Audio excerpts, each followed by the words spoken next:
Students, today's day number 3 of the chapter of sound. हमारे हाथ में प्रिंटेड नोट्स है, पेज नंबर 4 में आइए। प्रिंटेड नोट्स है, पेज नंबर 4 में आइए। पेज नंबर 4 में एक हेडिंग है रिफ्लेक्शन ऑफ साउंड। मिला सबको? पेज नंबर 4 में आइए, प्रिंटेड नोट्स में आइए। पेज 4 में एक टॉपिक है रिफ्लेक्शन ऑफ साउंड। साउंड का भी रिफ्लेक्शन होता है, ऐसा कभी तुमने सुना नहीं होगा, पर क्योंकि चैप्टर का आगे का पार्ट तुम पढ़ लिए हो मेरे से, तो तुमको पता है कि हाँ, साउंड का भी रिफ्लेक्शन होता है। साउंड जाता है, टकराता है और वापस आता है। तुम जिस दिन ये नहीं पढ़े थे, उस दिन से पहले तक तुम एक चीज का रिफ्लेक्शन पढ़ रखे थे, the incident ray, the reflected ray and the normal all lie on the same plane. ये तुम पढ़े हो। कौन सा चैप्टर? फिजिक्स का लाइट चैप्टर में पढ़े हो। फिजिक्स का लाइट चैप्टर में पढ़े हो। The incident ray, the reflected ray and the normal all lie on the same plane. Normal मतलब ये 90 डिग्री ना। The incident ray, the reflected ray and the normal all lie on the same plane. So this is law of reflection. तो तुम क्या sound का reflection आज तक पढ़ते आए हो कि तुम लाइट का रिफ्लेक्शन पढ़ते आए हो? तो लाइट का रिफ्लेक्शन आप फिर क्यों पढ़ा रहे सर? क्योंकि जो जो लॉज लाइट के रिफ्लेक्शन में लगता है, वही सारे लॉज साउंड का भी लगता है। पहला लॉ क्या था? The angle of incidence is equal to the angle of reflection. पहला लॉ है the angle of incidence is equal to angle of reflection. और दूसरा लॉ है the incident ray, the reflected ray and the normal all lie on the same plane. मतलब ऐसा नहीं कि incident ray यहां और रिफ्लेक्टेड रे यहां, उसको उसी प्लेन पे होना पड़ेगा। ओके, तो उसी प्लेन पे बना दिए। और नॉर्मल यहां, ऐसा भी नहीं होना चाहिए। All lie on the same plane at the point of incidence, at the point of incidence. Same plane पे भी हो। और कहां पे हो? एक यहां और एक लंदन में। Eight the point of incidence, यहीं पे रिफ्लेक्टेड रे हो, यहीं पे। और यहीं पे नॉर्मल की कहीं भी लंदन में बना दीजिए, eight the point of incidence. उम्मीद करते हैं अब समझ में आ कि अच्छा हाँ, बचपन से सुनते तो आए थे पर बस मगअप करते थे कि the incident ray, the reflected ray and the normal all lie on the same plane. ये लिखते थे तो मिस मार्क्स काट लेती थी। क्या बोलती थी? You have not written a few words. क्या लिखने के लिए बोलती थी? हमेशा डांटती थी, all lie on the same plane. तो अब तुम समझे कि ऐसा ना हो कि इंसिडेंट रे यहां, रिफ्लेक्टेड यहां और नॉर्मल यहां, ऐसा ना हो। ऐसा भी ना हो कि इंसिडेंट यहां, रिफ्लेक्टेड यहां और ये लंदन में। सबके सबको पॉइंट ऑफ इंसिडेंस में होना चाहिए। तो अब आप आइए प्रिंटेड नोट्स का पहला point, reflection of sound. When a sound wave traveling in a medium strikes a surface, then a part of the incident wave is reflected into the first medium. This is called reflection of sound wave. This is called, को underline करो। जब sound आता है तो कुछ भाग टकरा के लौट जाता है। This is called reflection of sound wave. Second point, reflection of sound wave follows the same rule as reflection of light. कृपया ऐसे जिगजैग करके अंडरलाइन कीजिए, फॉलोज द सेम रूल। मतलब कोई नया रूल है कि ना जो लाइट में पढ़े थे वही वाला रूल है। तुम इतना दिन से नहीं आ रहे थे। ओके, जिगजैग करके अंडरलाइन करो, जिगजैग करके अंडरलाइन करो, follows the same rule. Zigzag करके अंडरलाइन किए, follows the same rule as reflection of sound. Okay, Aditya Singh आओ। पेज नंबर मिला लेना। 1 2 हो गया, मिलाते जाओ। ये 3 4 होगा, मिला लेना। और ये 5 6 है। और किसी को नहीं मिला नोट्स? 1 2 3 4 5 6। स्टेपलर कहाँ है?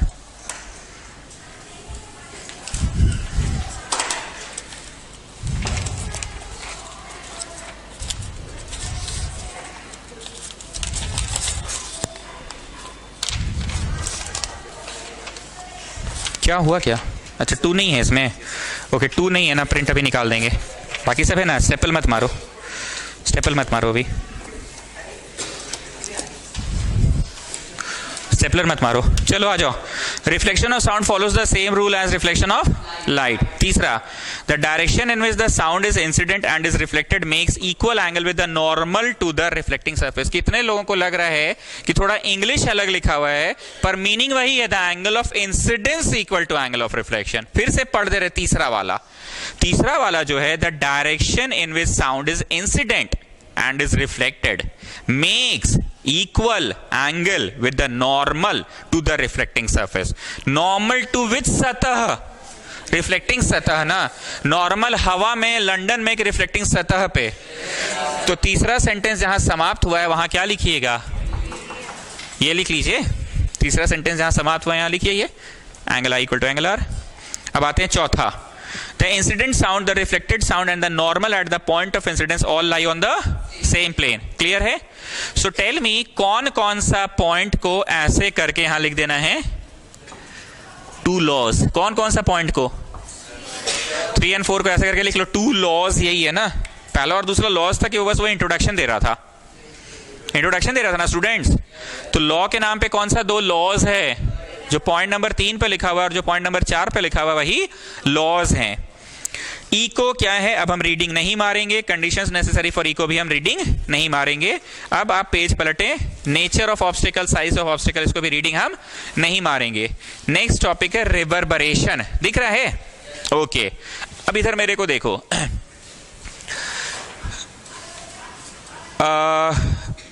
मेरा ट्यूशन ज्वाइन करने से पहले यशस्वी को, बस एग्जांपल दे रहे हैं, कोई बोल दिया कि तुम सुमित सर के यहाँ टिक नहीं पाएगा, बहुत स्ट्रिक्ट है, बहुत डांटते हैं। क्या बोला? टिक नहीं पाएगा, टिक नहीं पाएगा, बहुत स्ट्रिक्ट है। पर उसका भैया उसको बोला ऐसा कोई बात नहीं है सर, डांटते हैं पर केयर वाला डांट रहता है। ट्यूशन नहीं जाओगे तो कोई भी टीचर डांटेगा, वो थोड़ा ज्यादा डांट देते हैं, पर केयर वाला डांट रहता है। हम यहाँ पे बस एक ही बात बोलना चाह रहे हैं, टिक नहीं पाएगा। क्या वर्ड था? टिक नहीं पाएगा। इसको ऐसे भी समझ सकते हैं, ज्यादा दिन तक रह नहीं पाएगा सुमित सर के यहाँ, बोलने का ये मतलब है। अब सुनिए चैप्टर के कॉन्टेक्स्ट में, हम इको बड़ा पढ़ा रहे थे, तुम लोग सब खुश हो गए, और तुम लोग सब लोग अब क्या ट्राई करते हो पता है? सुनिए ना सर, रूम में ना हम सब चीज 17.2 मीटर दूर रखेंगे, बड़ा मजा आएगा। क्या होगा? इको होगा। 17.2 मीटर दूर रख देंगे तो इको होगा। और ये सीलिंग को भी थोड़ा ऊंचा बनवा दिए हैं, मतलब ढलाई जब हो रहा था उसी समय ऊंचा पे ढलाई करवाए थे 17.2 मीटर पे। और ये पंखा उनका नहीं लगवाए हैं, एसी है रूम में, ताकि पंखा से भी तो टकरा के आ जाता है ना, इसलिए पंखा उनका जितना टंगा हुआ चीज है ना सब हटवा दिए, फोटो फ्रेम व्रेम सब हटवा दिए हैं, ताकि साउंड को कुछ मिले ही नहीं बीच रास्ता में। और जब मिले तो वो कहां मिले? 17.2 मीटर पे जाके मिले, तो साउंड आराम से जाएगा, टकराएगा और वापस आएगा। तो बोले बेटा ये खेल खेलने में सुनने में बड़ा अच्छा लगता है इको, पर इको भी ना एक सिरदर्द चीज है। इको भी एक तो सिरदर्द चीज है। तुम लोगों को रोज इको देखने और सुनने नहीं मिलता है, इसलिए तुम लोग बड़ा शौकिया अभी नया नया कमरा बनवाए हो, 17.2 मीटर सब कुछ। बाबू 4 दिन रह लोगे ना तो माथा दुख जाएगा कि इको होते रहता है हर समय। Now listen what I want to say, बड़े बड़े ऑडिटोरियम्स में ये तो कंफर्म है कि सीलिंग बहुत ऊंचा होगा। बड़े ऑडिटोरियम में सीलिंग ऊंचा होना ही है, क्योंकि वो क्राउडेड प्लेस है ना भाई, तो वहां पे तो ऐसे भी इतना जैम पैक्ट रहता है कि सीलिंग ऊंचा रखते हैं ताकि थोड़ा सा एयर वेंटिलेशन और ज्यादा अच्छा रहे। छोटा सा रूम में ठूस कर बैठ रहा है 1000 आदमी और बड़ा बड़ा ऊंची वाला सीलिंग वाला में बैठ रहा है, तो ज्यादा फ्रेश एयर किसमें रहने का चांस है? बड़ा वाला हॉल में। तुम कोई भी सिनेमा हॉल गए हो, जरा ऊपर सिर करके देखना, सीलिंग बस इतना ही पे होता है क्या उनका? बस यही बोलना चाह रहे थे। अगर आज तक कभी कोई कॉमेडी नाइट्स विद कपिल या इस तरह का कोई भी स्टेज शोज में गए हो, सीसीएल में कौन का कभी हॉल में जाने का मौका मिला? पापा सरकारी विभाग में है तो उनको इनविटेशन आते रहता है तो हम लोग जाते हैं, अल्दो वहां का स्पीच समझ तो आता नहीं है पर जाते हैं। कोई भी तुम हॉल में गए हो तो देखना बहुत ऊंचा ऊंचा है। अब यहाँ तो ऊंचा ऊंचा बनाना पड़ेगा, मजबूरी है। क्या मजबूरी है? इतने लोग बैठेंगे, क्राउडेड हो जाएगा, तो हॉल बनवा दिया मजबूरी में। अब यही सिरदर्द बन जाएगा। इतना दूर है सीलिंग, इतने दूर दूर करके स्टार्ट किया जाता है लोगों को बैठाने। तुम मेरे पास बैठे हो ना, तुमको उतना अच्छा नहीं समझ में आएगा, थोड़ा दूर जाकर बैठो समझ में आएगा। बड़े बड़े कोचिंग्स में फर्स्ट बेंच वाले जो रो होती है ना, थोड़ी दूर रखी जाती है। तो सर आपके यहाँ पास है? नहीं, ऐसे मेरे यहाँ भी दूरी है, क्योंकि हम एक दिन में ये रूम बनाए होंगे कि आप पहले छोटा जगह से स्टार्ट किए, फिर वहाँ समस्या फेस किए, फिर दूसरा जगह, फिर तीसरा जगह, ऐसे करके। एक दो मेरे कोचिंग का टिप्स हम दे रहे हैं, सुन लेना। टीचर जहाँ खड़ा हो ना, गेट वहीं पे होना चाहिए। इससे क्या बचता है पता है? ये वॉकिंग स्पेस बच जाता है। ये जगह तो तुम लोग ऐसे भी खाओगे निकल कर जाने और आने में, और गेट हम वहां लगा दे तो दरवाजा खुलेगा और बंद होगा, तो वो जगह भी तो खाएगा ही ना। तो गेट हमेशा कहाँ हो? जहां टीचर खड़ा हो। दूसरा, गेट हमेशा वहां होना चाहिए जहां टीचर खड़ा हो, क्योंकि टीचर को ना बहुत बार क्लासरूम से निकल कर जाना पड़ता है। पढ़ा हम यहां रहे हैं, तुम लोग सबको डिस्टर्ब करके हम वो गेट से बाहर जाएंगे। और बोले कि नहीं, समझ गए आप बोलना क्या चाह रहे हैं, कि आपका रूम भी प्लान्ड वे में बना है। आपके कोचिंग में जो 2 खिड़कियां दिख रही है ना, ये बड़ा खिड़की और बड़ा खिड़की बनवाया है मैंने जानबूझ के, शुरू में जब ये रूम भाड़ा पे लिए थे तो ये खिड़की बड़ा नहीं था, ये हम लोग तुड़वा के बनवाए हैं, प्लास्टर ऑफ पेरिस का दाग जाते समय छू कर देखना ऊपर नीचे है, ये ठीक से बना नहीं दिया मिस्त्री हम लोगों का, वो खिड़की भी बनवाए हैं। क्यों? ये इस बात को फिर से साबित करता है कि मेरा कोचिंग टूटते टूटते बनाते बनाते सालों लगे हमको भी समझने में। ये समझना पड़ा कि खिड़की हमेशा आमने सामने होना चाहिए। गौर करो, हमने ट्राई किया आमने सामने रखने का, अब उसके जस्ट सामने रख नहीं सकते थे, या तो शीशा का था ना, ताकि यहाँ ना क्रॉस वेंटिलेशन बहुत जरूरत पड़ता है। तुम लोगों को कभी भी मेरे कोचिंग में ऐसे पसीना पसीना वाला फील नहीं आया ना? पर शुरू के जो बैचेस पढ़े हैं 2012-13 में, वो लोग पसीना पसीना हो जाते थे। एक बैच खत्म होता था तो दूसरा बैच को हम लोग बोलते थे 10 मिनट रुको जी, बाहर ही रहने दो, यहाँ रूम इतना गर्म हो गया है, खिड़की का तो कोई सीन ही नहीं था, पंखा चले जा रहा है पर पसीना टपक टपक छू रहा है। इमेजिन करो तो ये खिड़की नहीं होता तो फिर यहाँ कहाँ है, हवा का तो कोई सोर्स ही नहीं है। इतना भाषण देकर क्या बोलना चाह रहे हैं कि प्लानिंग के साथ, थोड़ा मोड़ा ही प्लान, पर प्लान के साथ मेरा कोचिंग का ये रूम बना है। आते हैं वही स्टेज शोज में। स्टेज शोज में जानबूझ के बड़ा बड़ा दूर पे रखा जाता है क्योंकि इतने जनता को हैंडल करना है। तो शौकिया बनाया है कि नहीं, साइंटिफिक कारणों से बनाया है। अब वहां पे हुआ, hello ladies and gentleman, welcome to this evening. So today we are here for the prize distribution ceremony of our school, annual prize distribution ceremony of our school. We are glad to give these prizes to the students who work the whole year, round the year and make us proud. ठीक, अभी सुनने में बड़ा अच्छा लगता है, पर जो हेलो लेडीज एंड जेंटलमैन बोलता है ना वो लोग, वो हेलो गया टकरा के वापस आ जाता है, 2-2 बार सुनाई देता है। तो बोलो काहे इतना दूर बनाया सर? तो अभी ना बताएं जी, इतना दूर दूर क्यों बनवाना पड़ा? अभी तो मैं अपना कोचिंग का कहानी क्यों डाल रहे थे बीच में? गर्मी सफोकेशंस को दूर करने के लिए वो लोग दूर दूर बनाया। पर वो hello ladies and gentleman and गया टकरा के वापस आया, सारे साउंड मिक्सअप हो जाते हैं, कुछ क्लैरिटी नहीं रहता है। इतना देर जो हम भाषण दिए उसका सिर्फ एक ही पॉइंट था, पहला, दूर दूर उन लोग शौकिया तौर पे बनाता है कि साइंटिफिक कारण है सफोकेशन दूर करने के लिए। दूसरा पॉइंट ये था कि सफोकेशन तो दूर हो गया पर साउंड गया, टकराया, देरी से आया तो 2-2 साउंड सुनाई दिया, 2-2 साउंड सुनाई दे रहा है। तो हेलो लेडीज एंड जेंटलमैन जब बोलते हैं तो हेलो अभी हम बोले और हम एंड बोले तो टकरा के हेलो आया, जेंटलमैन बोले तो टकरा के भी लेडीज आ रहा है। तो ये तो कंफ्यूजन क्रिएट होगा। कितने लोग सहमत है कि हाँ सर ऐसा हो तो सकता है? तो मत बनाओ बड़ा बड़ा हॉल, क्यों बनवाते हो? सफोकेशन होगा तो बनाना पड़ेगा। तो फिर इसका सोल्यूशन क्या है? आंसर मत देख लो अभी, मतलब द थिंग इज कि दूर बनवाना मजबूरी है, लेकिन दूर बनाएंगे तो साउंड का कॉन्सेप्ट क्या कर रहा है? इको करवा दे रहा है। तो आखिर इसका तोड़ क्या निकले? तो तोड़ यही है कि 17.2 मीटर पे पर्दा लगाइए, साउंड एब्जॉर्बिंग मटेरियल लगाइए। यही रीजन है कि जब आप फिल्म देखकर निकलते हैं, आईलेक्स वगैरह से उतर रहे होते हैं, तो आप देखना सॉफ्ट होता है, ये ऐसे से रिजिड आवाज नहीं करेगा, नहीं होता रिजिड आवाज। तुम सीलिंग को देखना, सीलिंग भी सॉफ्ट मटेरियल लगा दिया जाता है। और जिस जमीन की बात कर रहे हो ना, अब समझ में आया कि सिनेमा हॉल में टाइल्स काहे नहीं दिखता है। अब समझे, कपड़ेदार बना देता है, मोटी मोटी दरी बिछाकर, कारपेट बिछाकर। बात दरी और कारपेट की हो रही है कि वहां साइंस लगा रहा है, जानबूझ के सॉफ्ट बना रहा है। अब सॉफ्ट का मतलब इतना भी गद्दा नहीं बिछा दे कि तुम लोग गिर पड़ जाओ। तो पहले तो टाइल्स ही है, पर टाइल्स के ऊपर मोटी मोटी कारपेट्स बिछाई जाती है। अब इमेजिन करो तो आंख के सामने ग्लिड सिनेमा हॉल, आईलेक्स सिनेमा हॉल, फन सिनेमास। हाँ सर अब समझ आ रहा है। इनफैक्ट पूरा दीवार भी ना सर, ठीक बोल रहे हैं, ऐसे जैसे आपके यहाँ का नंगा दीवार है ना, ऐसे बस सिंपल कोरा दीवार, ऐसे कोरा नहीं होता है सर, ठीक बोल रहे हैं आप। सिर्फ पेंट मार के कलर कर देता है क्या दीवारों को? नहीं सर, ठीक बोल रहे हैं, कुछ सॉफ्ट मटेरियल होता है, या तो सॉफ्ट बोर्ड होता होगा, या तो जो दरी कारपेट आप बोल रहे हैं, दीवार पे तो नहीं टांग सकते हैं, पर कुछ मटेरियल वैसा लगता होगा। कितने लोगों को अब रियलाइज हो रहा है कि हाँ सर ठीक बोल रहे हैं, होता है। तो इतनी देर से जो हम पढ़ा रहे हैं, सिर्फ 2 ही पॉइंट पढ़ा रहे हैं कि दूर दूर लोग शौक से रखा है कि सफोकेशन को दूर करने के लिए रखा, पर इसका एक डीमेरिट आ गया सामने। क्या डीमेरिट आया? इको हुआ। मतलब साउंड जो हम मुंह से निकाले वो साउंड टिक गया कि खत्म हो गया? टिक गया। सुमित सर के कोचिंग में लड़का टिक नहीं पाएगा का मतलब क्या था? खत्म हो जाएगा, छोड़ देगा, निकल जाएगा, वहां से भाग जाएगा। पर यहां साउंड क्या हुआ, भाग गया, निकल गया कि वहीं टिक के बैठ गया, परसिस्ट कर गया साउंड। क्या कर गया, persist. The phenomena of persistence of sound is called reverberation. The phenomena of persistence of sound. कितने देर परसिस्ट करोगे जी बिना यशस्वी?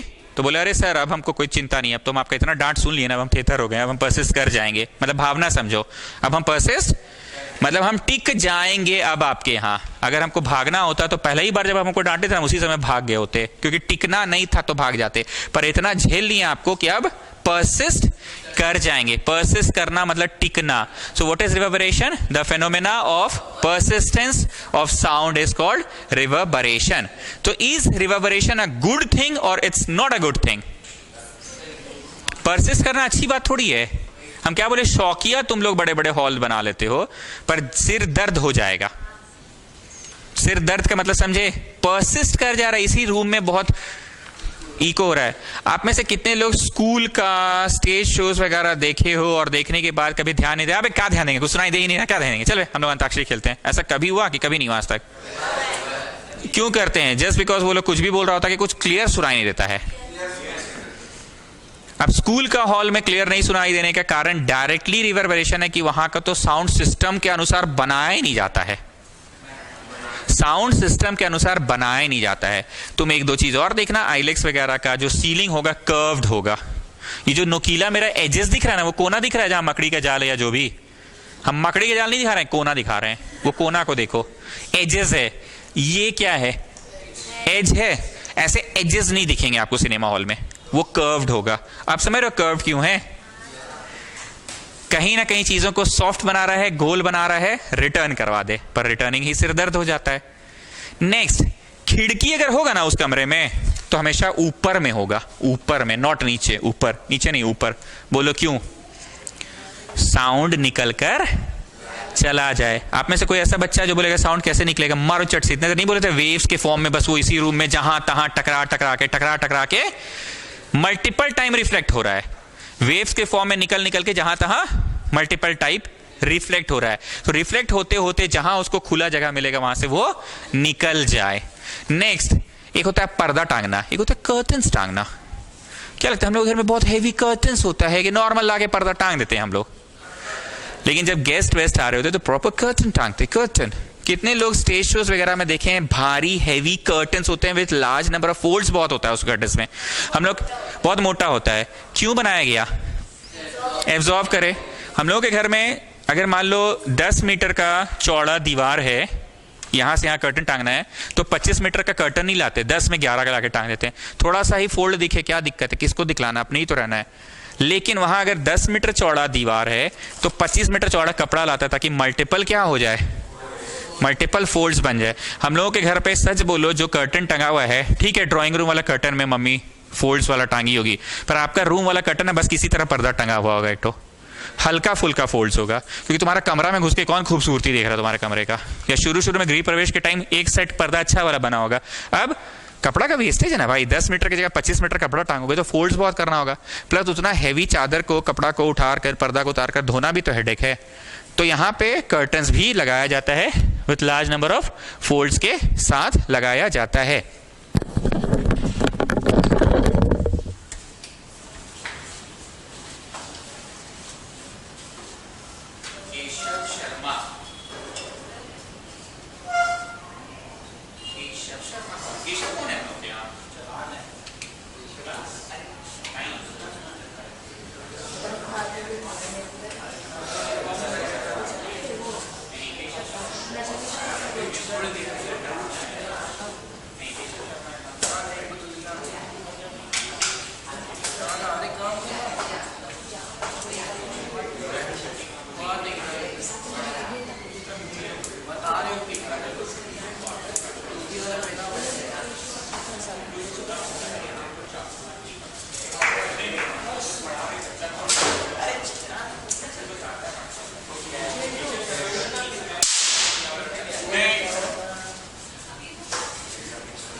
ओके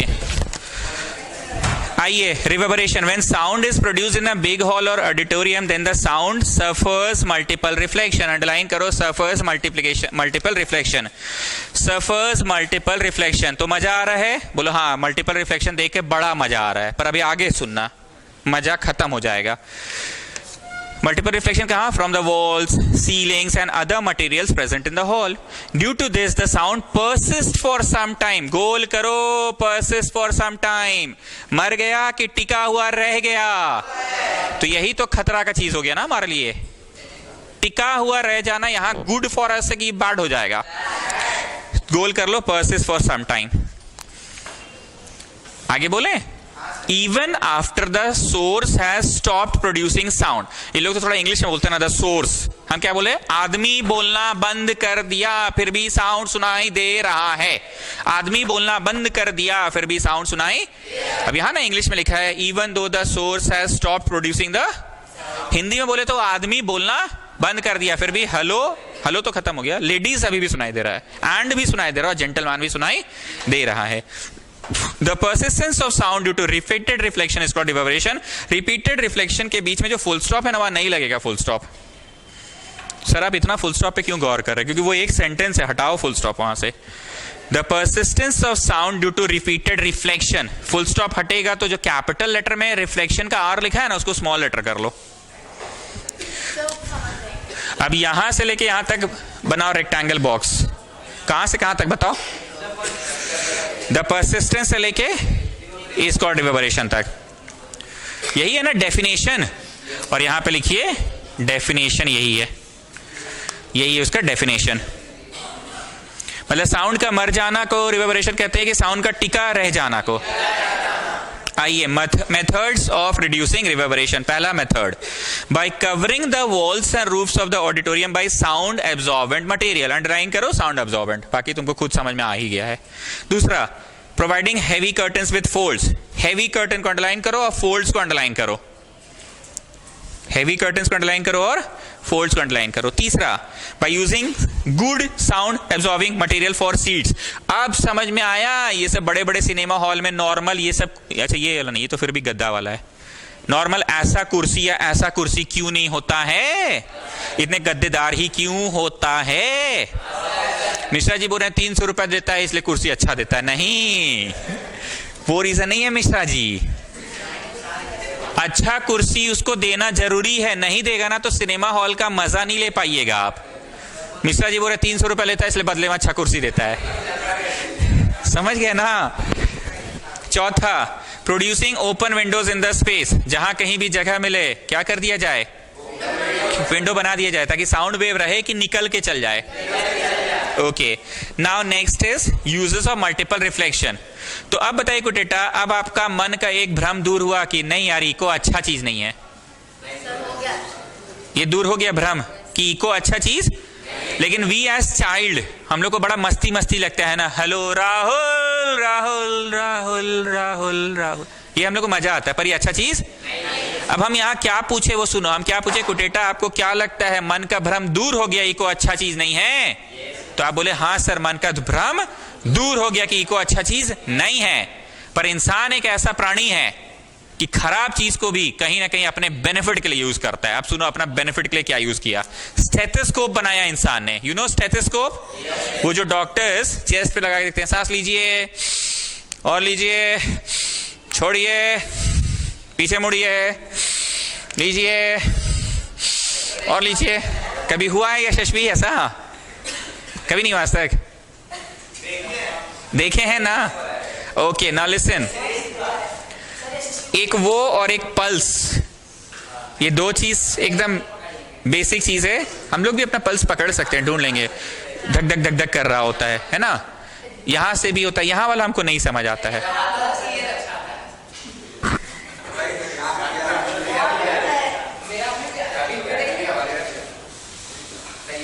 पता नहीं, जहां पे भी होगा स्टेथोस्कोप में आ जाते हैं। अब होता क्या, ये स्टेथोस्कोप जब डॉक्टर लगाते हैं तो ये जो धक धक कर रहा है हार्ट बीट, इसको वो खींचता है, एब्जॉर्ब करता है। पर फाइनली तो डॉक्टर के कान तक आना चाहिए, तब ना वो रिदमिक मूवमेंट नहीं सुन पाता है, तो डॉक्टर को समझ में आ जाता है कि तुम्हारा हार्ट में भी कुछ प्रॉब्लम है या सर्दी खांसी की वजह से कुछ घरघराहट है। वो डॉक्टर्स ही समझ पाएंगे, हमने मेडिकल नहीं पढ़ा है, बस हम समझाने के लिए बोल रहे हैं कि यहाँ का वाइब्रेशंस को उनको यहाँ सुनना है। क्या लगता है, हमेशा वो अपने तार को एकदम स्टिफ रखते हैं कि तार तो थोड़ा मुड़ा छुड़ा भी रहता है, ऐसे टाइप का एकदम स्टिफ रखता है कि टेढ़ा मेढ़ा ऐसे भी तो तार हो सकता है, होता है ना? मानते हैं ना इस बात को? ओके, ये सिंगल रहता है, यहाँ आके बढ़ जाता है, ऐसे मोड़ के रखा है उन्होंने। अब होता क्या है, क्योंकि तार जैसे तैसे मोड़ा है, अरे मेरा ही माइक ले लो ना भाई, ऑल्दो ऑलमोस्ट सीधा है पर देखो कहीं तो मुड़ा हुआ है ही मेरा तार, तो कहीं मुड़ा हुआ तार है, फिर भी द अदर एंड तक तो साउंड पहुंच ही रहा है। अदर एंड मतलब तुम्हारा कान नहीं, कैमरे के अंदर इनपुट डिवाइस है ना, कैमरा में साउंड घुसाने के लिए तार का इस्तेमाल किया गया है। अब जमाना वायरलेस का आ गया, बिना तार का भी साउंड घुस जाता है कैमरे के अंदर। पर मेरा कैमरा कम से कम 5-6 साल पुराना है, उसमें ब्लूटूथ हेडसेट नहीं मिलता था, वायर्ड वाला हेडसेट है, वायर्ड वाला है, तो साउंड ये खींचा और तार के माध्यम से कैमरा में घुसाया। सेम चीज डॉक्टर्स के साथ होता है कि ये जो भी तार इनका इस्तेमाल कर रहे होते हैं, जो चेस्ट से डॉक्टर के कान तक ले जाता है, वो जरूरी है कि एकदम स्टिफ होता होगा कि थोड़ा फ्लेक्सिबल भी होता होगा। मान लो ये साउंड निकला तो सही, पर यहां पे जाके टकरा गया। अब डॉक्टर कैसे सुनेगा? फिर टकरा के यहां पहुंचा, फिर तार टकरा के साउंड जो है वो टकरा के यहां पहुंचा, यहां पहुंचा, कहीं ना कहीं तो जा ही रहा होगा ना सर। एग्जैक्टली वही बोलना चाह रहे थे, कहीं ना कहीं माइन्यूटली कहीं ना कहीं तो जा ही रहा होगा, इतना पतला नली है कि कहीं ना कहीं टकरा रहा होगा। अब हम यहाँ पे अपने फिगर में 1 2 3 4 5 6 7 बार दिखाएं, जरूरी नहीं कि 7 बार घूम ही रहा होगा साउंड। तार मेरा ऑलमोस्ट अभी सीधा है, तो जरूरी थोड़ी कि 7 बार घूम रहा होगा, हो सकता है 2 ही बार टकरा कर कैमरे के अंदर चला जा रहा होगा। लेकिन वह सिनेरियो में अगर तार ऐसे मुड़ा रह गया तो भी टकरा के ना। सो is it a good thing for us और नॉट? मल्टीपल रिफ्लेक्शन के बदौलत ही तो डॉक्टर के कानों तक गया, डॉक्टर सुन पाया, तो कहीं ना कहीं इसका एक बेनिफिट उठा लिया हम लोगों ने, इंसान ने। दूसरा, समुद्र के अंदर कितना डेप्थ है ये कैसे पता किया जाए, कितना गहरा ये समुद्र है? या समुद्र में इतना मीटर्स पे जाओगे ना तो एक आइस का माउंटेन है वहां पे, आइस का माउंटेन है इतनी मीटर्स पे। ये पहले ही ना शिप्स में इक्विपमेंट्स लगे रहते हैं जिससे समझ में आ जाता है कि 1.5 किलोमीटर दूर पे एक बर्फ का माउंटेन है, तो जहाज को वहां जाके इतना डिग्री नॉर्थ की तरफ ले लेना, अदरवाइज जहाज टकरा जाएगा। क्या लगता है ये एकदम तुरंत पता चलता है कि पहले से ही वो डिवाइस गैजेट्स उसको नाप लेता है? तो क्या करता है वो सुनिए। ये आपका जहाज यहाँ पे है, जहाज बोला मैंने, नौका नहीं बोला, जहाज बोला, शिप्स बोला, बोट नहीं बोला, शिप्स बोला। शिप्स जब स्टार्ट होता है तो इसमें 10 तरह का डिवाइस लगा रहता है, उसमें बहुत सारे डिवाइस होते हैं। उसमें से एक डिवाइस का नाम है sonar device. Sound, navigation and ranging. Sound का मतलब सबको पता है। नेविगेशन का मतलब होता है travelling in water is called navigation. Travelling in water is called navigation. Airlines वाले और नेविगेशन लाइन वाले दोनों अलग है, अब समझ में आया? एयरलाइंस मतलब ट्रैवलिंग इन एयर और नेविगेशन मतलब ट्रैवलिंग इन वाटर। साउंड को तुम कहां ट्रैवल करवा रहे हो भाई? वाटर में। साउंड का नेविगेशन करा रहे हो। और रेंजिंग का मतलब कोई भी चीज को पता कर रहे हो कि कहां पे है, लोकेट कर रहे हो, रेंज कर रहे हो, डिटेक्ट कर रहे हो। हर दिशा में ये जहाज बस अभी स्टार्ट हुआ है और हर दिशा में ये साउंड वेव छोड़ना स्टार्ट कर देता है। जहाज का भी इंजन स्टार्ट हुआ है, जहाज अभी ट्रैवल करना शुरू नहीं किया है, हर दिशा में इसका इंजन से रेज निकल रहे, साउंड वेव्स निकल रहे, हर दिशा में टकरा रहे हैं। नॉर्मल अगर सीन है इतना डिग्री ईस्ट पे तो साउंड गया, जाके खत्म हो गया, वापस नहीं आया। डिवाइस में यहां हरा बत्ती जल गया, इट्स ओके, इट्स फाइन। यहां पे गया, यहां वाला, और टकरा के 10 सेकंड्स में वापस आ गया, यहां एक लाल बत्ती जल गया या पर्पल बत्ती जल गया। इससे कंफर्म हो गया कि इतना डिग्री पे जो साउंड जा रहा है ना वो एकदम स्ट्रेट जा रहा है और समुद्र की गहराई इतना किलोमीटर है। तो कहीं ना कहीं नेविगेशन करा के तुम रेंजिंग कर लिए, साउंड का क्या कराए? तैराए पानी में, और क्या कर लिए? रेंजिंग, कि ये समुद्र आगे चलकर और कितना गहरा हो जाएगा। यहां वाला टकराया और कुछ यहां पे सिग्नल आ दिए, उसके डिवाइस में दिखा दिया 10 सेकंड्स बाद ही एक पहाड़ आने वाला है। तो तुम पहले से ही सतर्क हो गए कि अच्छा 10 सेकंड्स के बाद जब तक वो जहाज वहां पहुंचेगा एक पहाड़ आने वाला है। अब वो कैसे पता चला कि पहाड़ आने वाला है? क्योंकि एक्चुअली साउंड यहां तक गया ही नहीं सर, उसके पहले ही रास्ते में क्या मिल गया उसको? ऑब्स्टिकल मिल गया। तो ज्यादा ट्रैवल किया टाइम की, बहुत कम टाइम में ही लौट के आ गया। यहां वाला अगर 50 सेकंड में लौट कर आ रहा है, इस जगह पे कितना आ रहा है? पर यहां वाला 10 सेकंड में आ जा रहा है। और हम क्योंकि बार बार बोल रहे हैं बहुत कॉम्प्लिकेटेड डिवाइसेस होते हैं, तो वो बता देता है कि इतना दूर पे पहाड़ है, इतना दूर पे बर्फ है, इतना दूर पे समुद्र और गहरा है। तो बोलो इंसान ने क्या यूज कर लिया? रिफ्लेक्शन का यूज करके समुद्र की गहराई नाप ली। Now the thing is capital D is equal to S into T। इंसान ने ये कॉन्सेप्ट लगाया कि इंसान ने गया और आया, 2D is equal to S into D, ये कॉन्सेप्ट लगाया इंसान ने। हम सब बात बोले जरूरी है, भावना समझो। D equal to S into T की गया और आया 2D। बोलिए राधिका, एक तरफ का D है कि जाकर आ गया? दोनों तरफ का D है। So 2D is equal to S into T होगा। नहीं समझ रहे Radhika? 2D is equal to S into T। तुम किस स्पीड से साउंड छोड़ रहे हो ये तुम्हें पता होगा कि नहीं होगा? ओके। कितना सेकेंड्स के बाद लौट कर साउंड आया ये तुम्हारा डिवाइस में दिख जाएगा कि नहीं? D को पाने के लिए बस 2 नीचे भेज दो, S इंटू T बाई 2। एक बार फिर से सुनिए, तुमने जो स्पीड से साउंड छोड़ा है तुम्हें तो पता ही है कि वो स्पीड कितना से छोड़े हो तुम, और कितना सेकंड में वो लौट कर आया। नवदिव्यानी बताइए, ये वाला साउंड ज्यादा सेकंड्स में लौटेगा कि ये वाला साउंड ज्यादा सेकंड्स में लौटेगा? ब्लू वाला कम में और ब्लैक वाला ज्यादा में। तो टाइम भी तो तुम्हें पता ही है।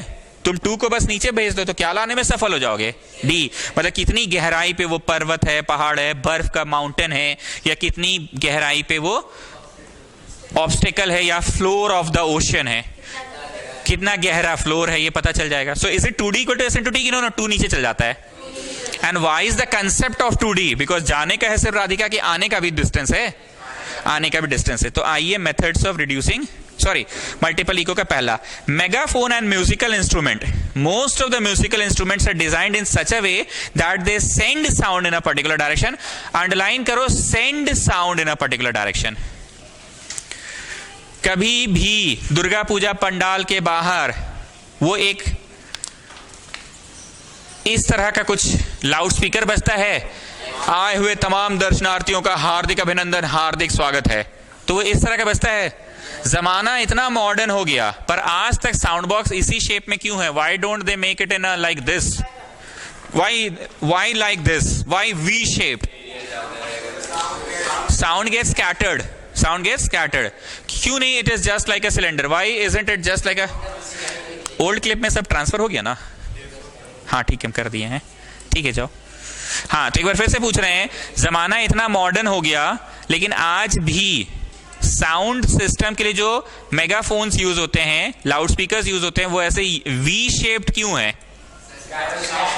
साउंड को आगे जाके कॉन्सेंट्रेट कराना है कि और फैलाना है, स्कैटर करना है। कभी देखिए ऐसे रेक्टेंगल जैसे एकदम सीधा सा, या आगे जाके और पतला हो गया कि आगे जाके और चौड़ा हो जाता है। तो वही लिखा है कि megaphone and musical instrument, most of the musical instrument are designed in such a way that they send sound in a particular direction. कोई भी दिशा में, हाँ वैसे ही एक बार दिखाओ फिर से, एक बार देख लीजिए उधर ये वाला शेप, कैन यू अंडरस्टैंड? एक बार हाथ ऊपर करो ना भाई, छोड़ो हम ही कर दे रहा। ये नहीं देखियो ऐसा होता है, चिल्लाना नहीं है, बट ऐसा shape. So they are sending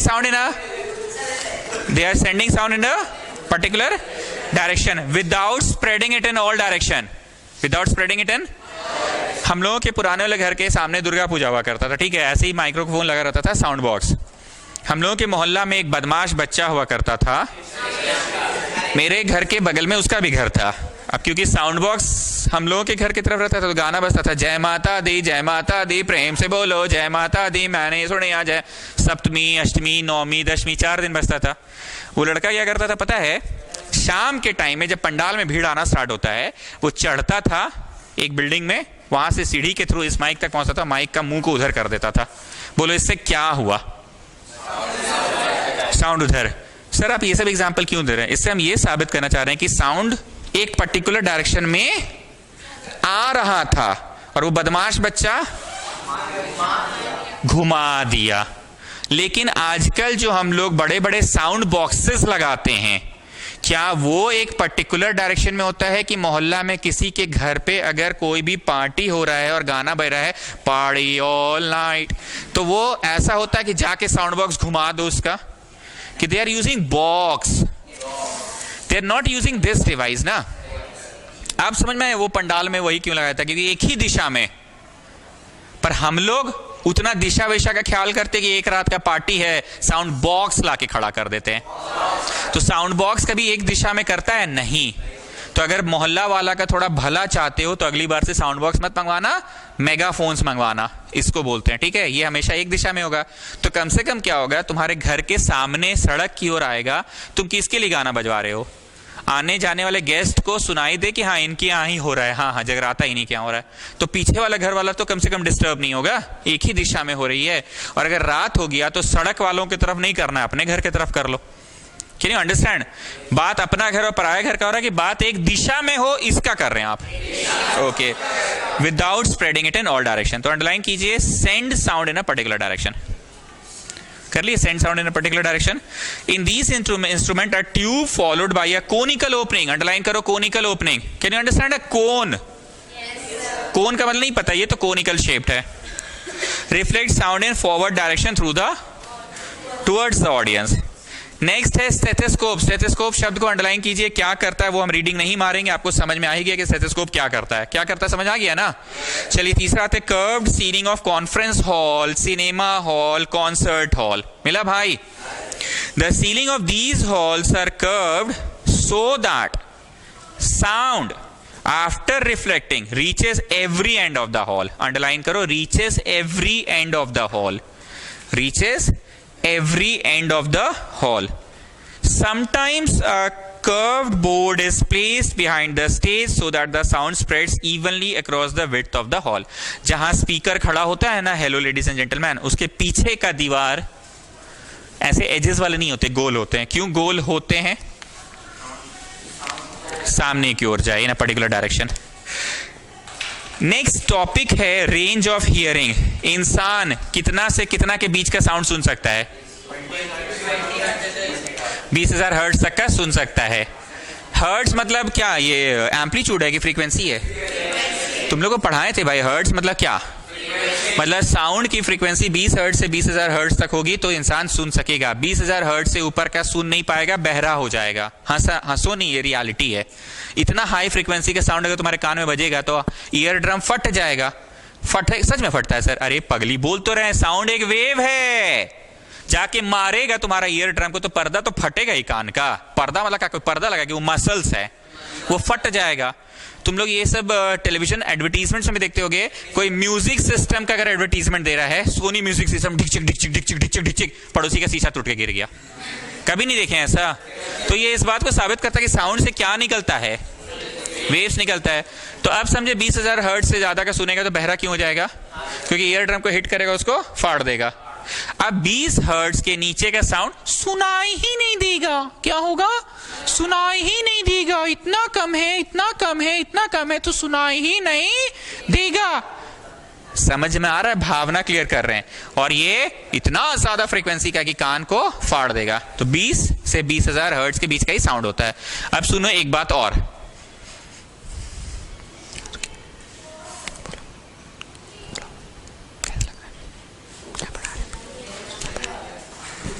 अरे बोल तो रहे हैं, क्यों नहीं बोल रहे हो? आंसर दो, बोलो। आपके साउंड की फ्रीक्वेंसी कम है, हाँ या ना? लेकिन चांस है कि फर्स्ट बेंच वाले मुझे सुन भी ले। बोलिए ना सर, ऐसा पॉसिबल नहीं। आप तो इतना धीरे बोल रहे हैं, फर्स्ट बेंच वालों को भी नहीं सुनाई दे रहा है। बोलिए, फर्स्ट बेंच वाले को भी नहीं सुनाई दे रहा है। ओके, मतलब फ्रीक्वेंसी बहुत कम है तो सुनाई नहीं दे रहा है ना? मतलब फ्रीक्वेंसी बहुत कम है तो सुनाई नहीं दे रहा है ना? हाँ, फ्रीक्वेंसी बहुत कम है इसलिए सुनाई नहीं दे रहा है। अब जोर से बोलेंगे तो सुनाई देगा ना? जोर से बोलेंगे तो सुनाई देगा, पता है। अरे आप कैसे समझ गए? Lip movement, oh my God, कैसे समझे आप? ठीक है, ये बोली कि आप बोल रहे हैं कि जोर से बोलेंगे तो सुनाई देगा, जोर से बोलेंगे तो सुनाई देगा। मतलब अभी मेरा साउंड का फ्रीक्वेंसी बहुत कम है। हो सकता है कि कम फ्रीक्वेंसी वाला आवाज को यहां कुछ प्राणी सुन ले। बहुत ध्यान से सुनना, लाइक डॉग्स।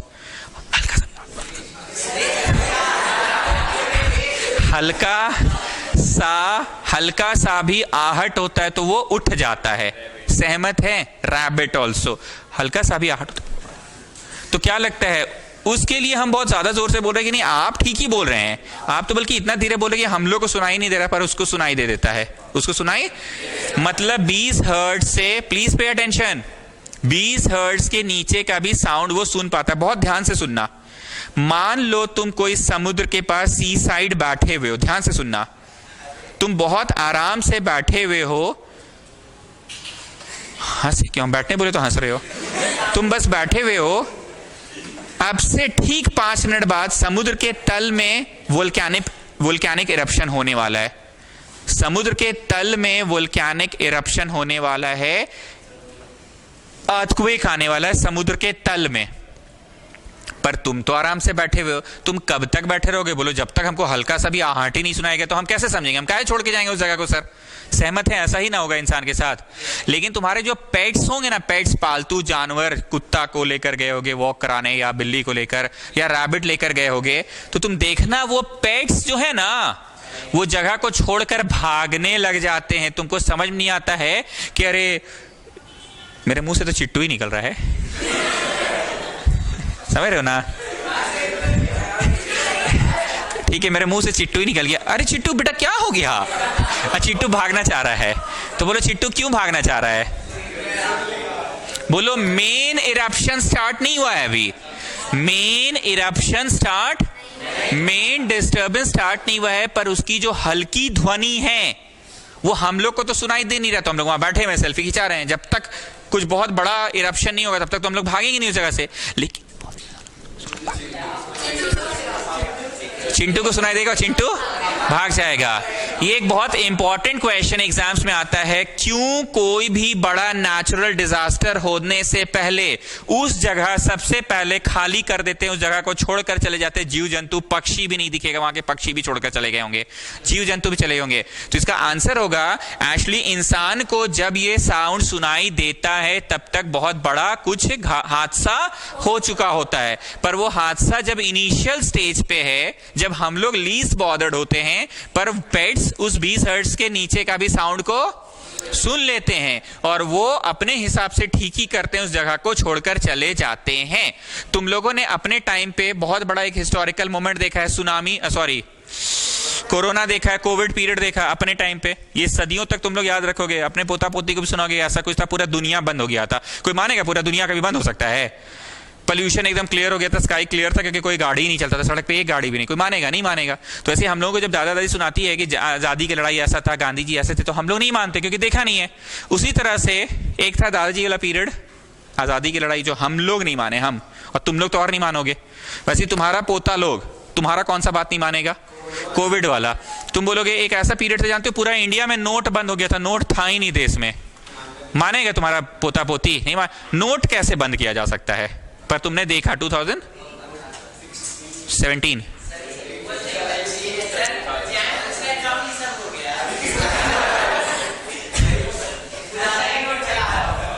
नोटबंदी नहीं पता?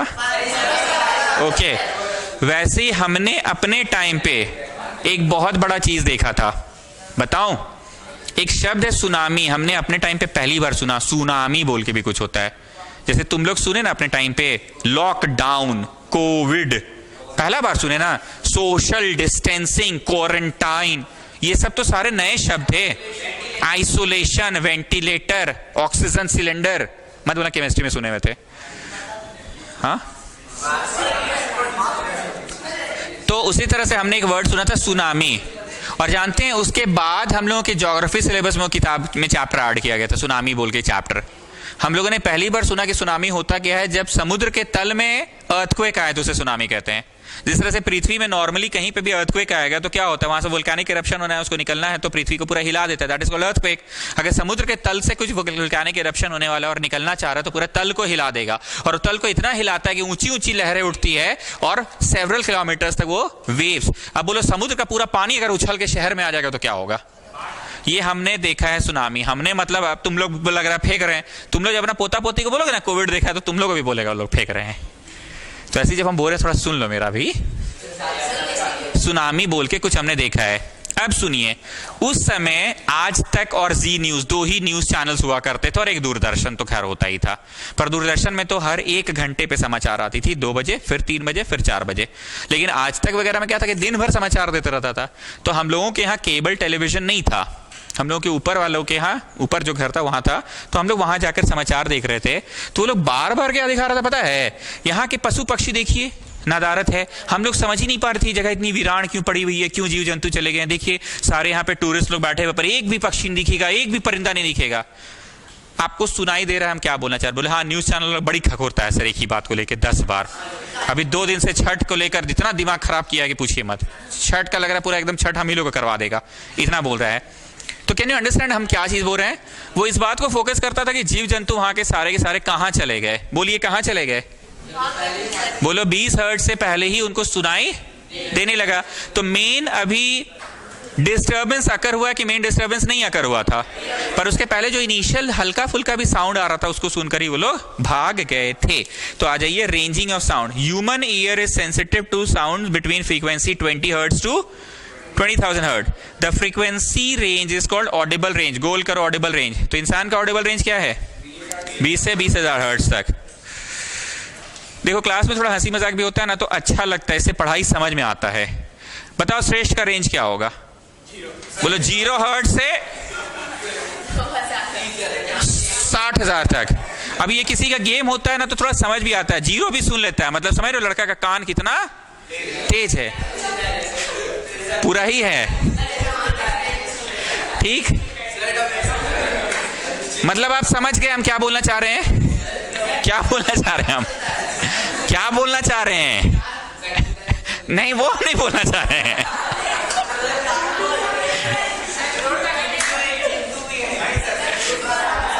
ठीक, अब यहाँ पे I believe in this type of teaching. थोड़ा हंसी मजाक होना चाहिए ना, जिंदगी भर याद रहता है। जैसे तुमने बोला इनको, जो भी कंबाइंड बैच है, हम नहीं बोल रहे हैं पर तुमने ठीक ही बोला ऐसे। तो इससे क्लियर हुआ ना कि अच्छा एकदम धीमा से धीमा आवाज भी सुन लेता है, एकदम धीमा से धीमा आवाज भी सुन लेता है, ठीक? अब एक बात बोलेंगे, ध्यान से सुनना। आपके घर में कोई हादसा होने वाला है, कोई भी दूसरे टाउन में तुम्हारी दादी रहती है, हाँ, और दादी का अचानक तबीयत खराब होने वाला है, या दादी का तबीयत खराब चल रहा है, दादी का डेथ कल सुबह हो जाएगा। आप में से कितने लोग ये चीज देखे हैं, सुने हैं कि हाँ सर एनिमल एक शाम पहले से ही डिस्टर्ब हो जाते हैं। मेरा टॉमी कल शाम से खाना नहीं खाया है, जानते हो। दादी का डेथ कल सुबह हुआ और मेरा टॉमी आज शाम को खाना नहीं खाया है। कभी कभी ऐसा नहीं सुना है आप लोगों ने? That is called sixth sense, that is called sixth sense. एक बात बताओ, गर्म है, ये कौन बताया मेरे को? Sense organ. बहुत रोशनी आ रहा है, मत देखो उधर। कौन बताया? Sense organ. बहुत चिल्लाते हो तुम लोग। कौन बताया? Sense organ. प्रिक किया, पिन कौन बताया? Sense organ. तो सेंस ऑर्गन से आप ये सारी चीजों को सेंस कर रहे हैं ना, क्योंकि तुम लोग साइंस को जानते हो, जो चीज दिखता नहीं है पर वो भी कहीं ना कहीं है। साउंड तो तुमको दिख नहीं रहा पर साउंड तो है ना कहीं ना कहीं।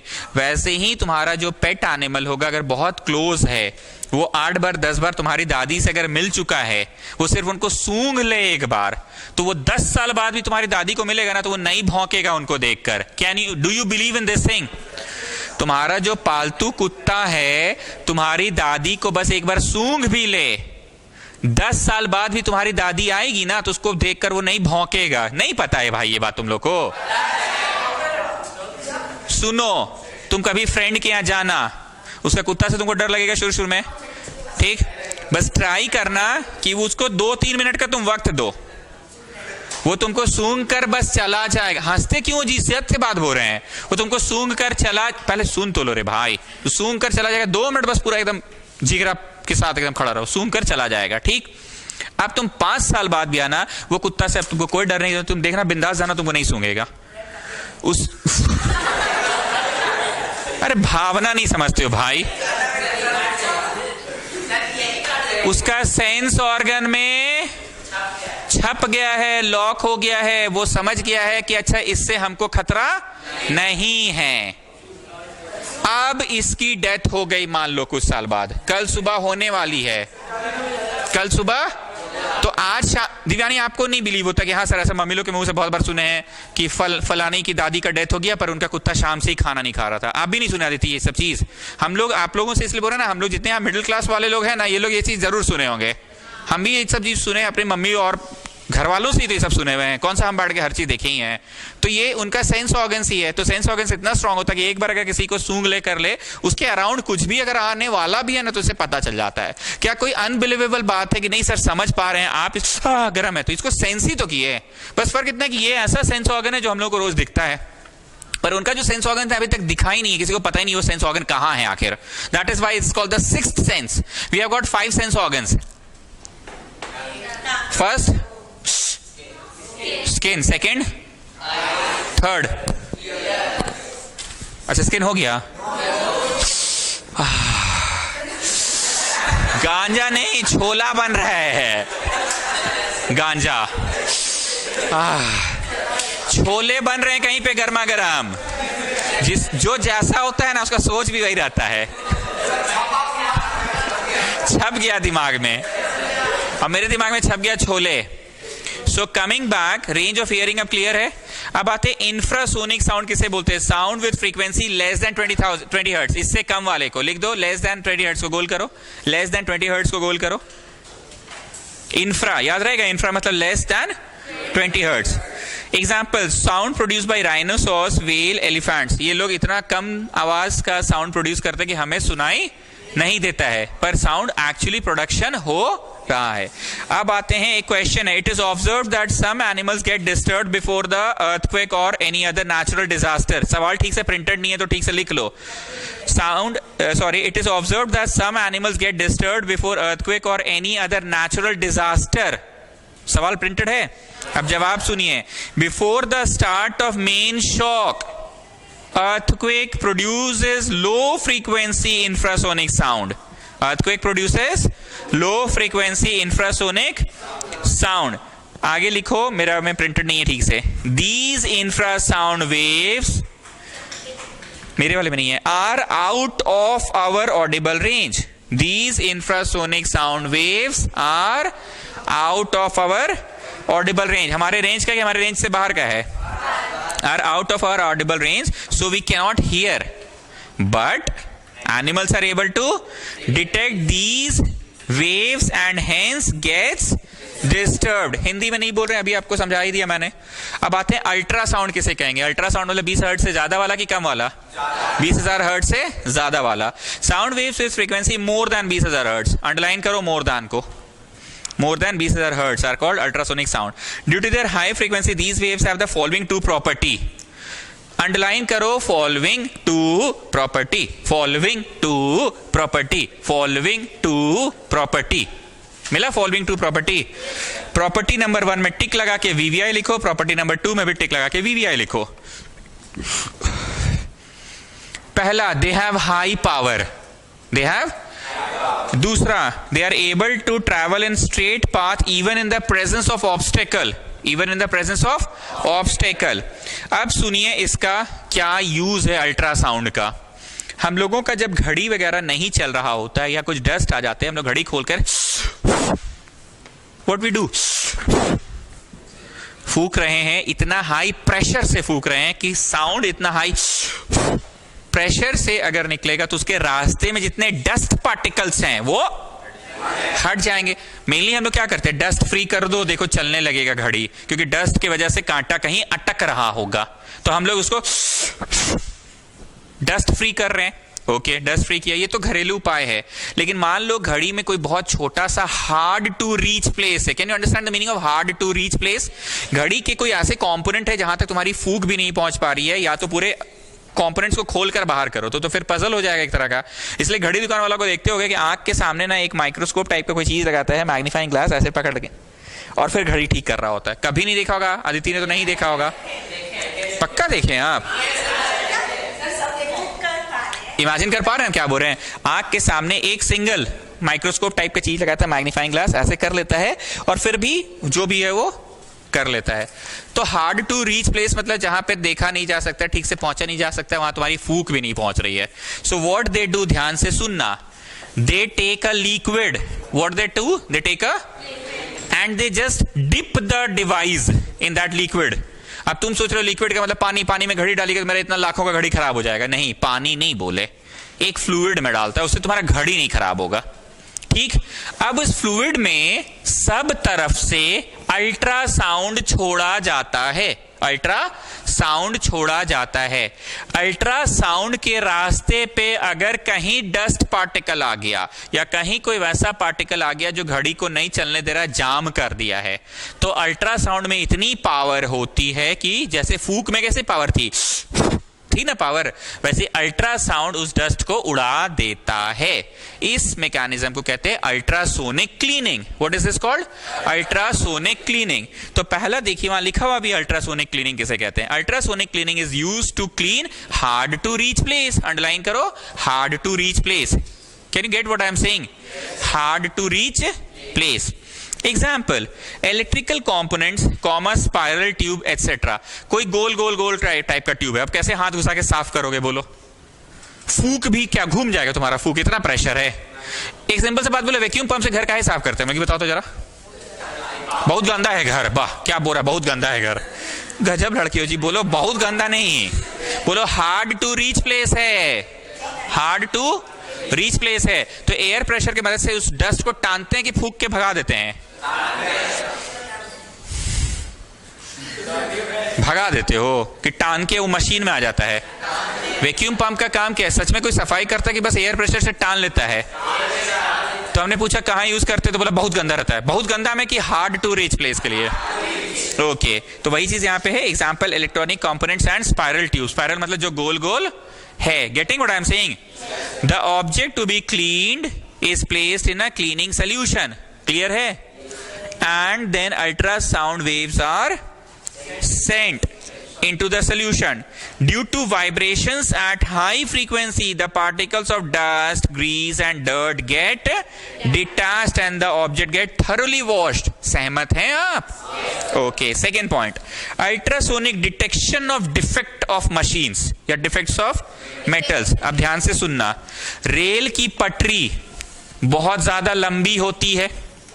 बोलो बहुत क्या सर, वो कहां से आ रही है कहां जा रही है हमको तो आज तक नहीं दिखा। मानते हैं इस बात को?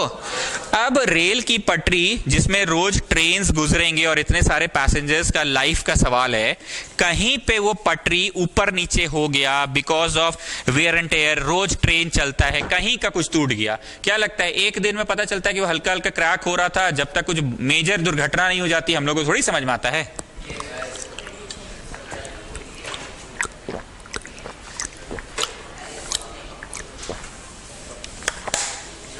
ओके, तो रेल की पटरी तो बहुत बड़ी है, बड़ी क्या बोलो, कहां से स्टार्ट हुई है कहां खत्म हुई इनको पता ही नहीं है सर। उसी तरह से बड़े बड़े फैक्ट्रीज में बड़े बड़े मशीन्स लगे रहते हैं। हम लोगों का घर का पार्किंग में 2 ठो मारुति वैन लग जाए, 2 ठो कार लग जाए तो पूरा लगता है घर कितना भरा भरा सा है।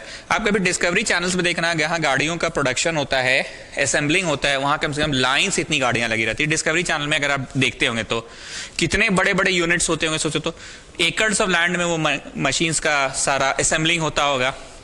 अब जो मशीन उसको असेंबल कर रहा है वो मशीन खुद कितना बड़ा होता होगा। भावना ये है जितना लंबा ट्रेन का पटरी उतना ही बड़ा मशीन जिसमें वो असेंबलिंग हो रहा है।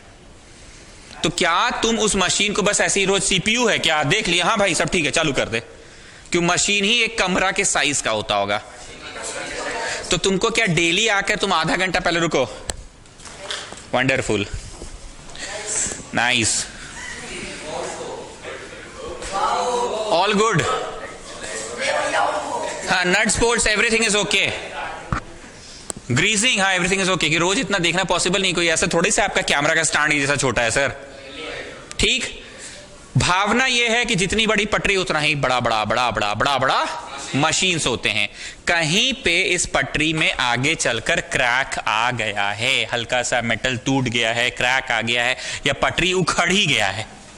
जो बात पटरी पे बोल रहे वही बात मशीन्स पे भी लागू होगी। अब इसको रोज बांटकर एक आदमी इंजीनियर रखा जाए जो जाकर वहां पे देखे वेरी गुड वंडरफुल ब्यूटीफुल करे, कि वैसा तो पॉसिबल नहीं है हर दिन एक आदमी करे। आदमी तो रख देंगे, पैसा भी बहुत है मेरे पास, पर आदमी भी बहुत लिमिटेड हो जाएगा। इतनी बड़ी पटरी को जब तक वो पूरा सर्विलेंस कर रहा होगा तब तक तो ट्रेन आने का टाइम हो जाएगा। तो करते क्या है, बस एक बटन दबाइए यहां पे, वो बटन चुपचाप से रेस छोड़ेगा। हाई पावर वाला रेस छोड़ना है तुमको कि लो पावर वाला छोड़ना है? Very good, high power. क्यों भैया हाई पावर क्यों? ऑब्स्टेकल को पार करके जाना है सर, लो पावर रहेगा तो ऑब्स्टेकल को पार नहीं कर पाएगा। तो हाई पावर साउंड मतलब कौन सा sound? Very good, very good, दिल से निकला वेरी गुड। फिर से बोल रहे हैं, लोहे की पटरी है, लोहे की पटरी है, तो क्या लगता है लो पावर वाला साउंड पार करके चल जाएगा कि हाई पावर वाला ही साउंड जा पाएगा? हाई पावर वाला साउंड गया। अब यहां पे हम स्विच दबाए, साउंड गया। द एक्सपेक्टेड टाइम यहां पे जो ग्रीन लाइट जला है उसका जलने का एक्सपेक्टेड टाइम है 10 सेकेंड। कितना है? मतलब ये अनुमान लगाया गया कि ये जो फॉर्मूला है ना 2D is equal to S in T वाला, मुझे पटरी की लंबाई तो पता है, मुझे नहीं मतलब ये डिवाइस को तो पता है ना कि यहां से भागलपुर जाने वाला ट्रेन फाइनली वहीं तक जाता है पटरी, उसके बाद पटरी नहीं, उसके बाद तो वो कोई ना कोई स्टेशन पे जाके खत्म हो जाता है पटरी। ये तो मानते हैं ना किसी स्टेशन पे प्लेटफॉर्म पे जाकर रुकेगा पटरी। तो कहना ये चाह रहे कि तुम्हें तो पता है, तुम्हें नहीं मतलब इस मशीन को तो पता है ना कितनी दूरी पे है। ओके, मशीन को पता है। तुम जो साउंड छोड़े हो तुम्हें उसका स्पीड भी पता है ना? अरे हमको नहीं जी, मशीन को पता है ना। मशीन सिर्फ क्या कैलकुलेट करेगा? टाइम। और एक्सपेक्ट कर रहे हो कि 10 सेकंड में ये बत्ती जलेगा वापस से, 10 सेकंड में, पर ये बत्ती ना 8 सेकंड में ही जल गया। इसका जानते हैं क्या अर्थ है? ये जाकर आगे उसको मिला ही नहीं ना रास्ता, आगे रास्ता तो वहीं से टकरा के आ गया, आधा ही रास्ता से। तो 10 सेकंड में जो यहां हरा बत्ती जलना था वो 8 ही सेकंड में जल गया। तो तुमको समझ में आ गया कि कुछ दूरी पे ही क्रैक है। कितनी दूरी पे बोलो? वो मैथमेटिकल कैलकुलेशन से पता कर दिया जाएगा कि 8 सेकंड के बाद कितना किलोमीटर आता है। वहां पे इंजीनियर्स भेजो और वहीं पे ठीक करवाओ। आगे हम बोले कि यशस्वी तुम एक बार समराइज कर पाओगे बात को? समझ आ गया है? ठीक है, समराइज करो। एक्चुअली हम ये सुनना चाहते हैं।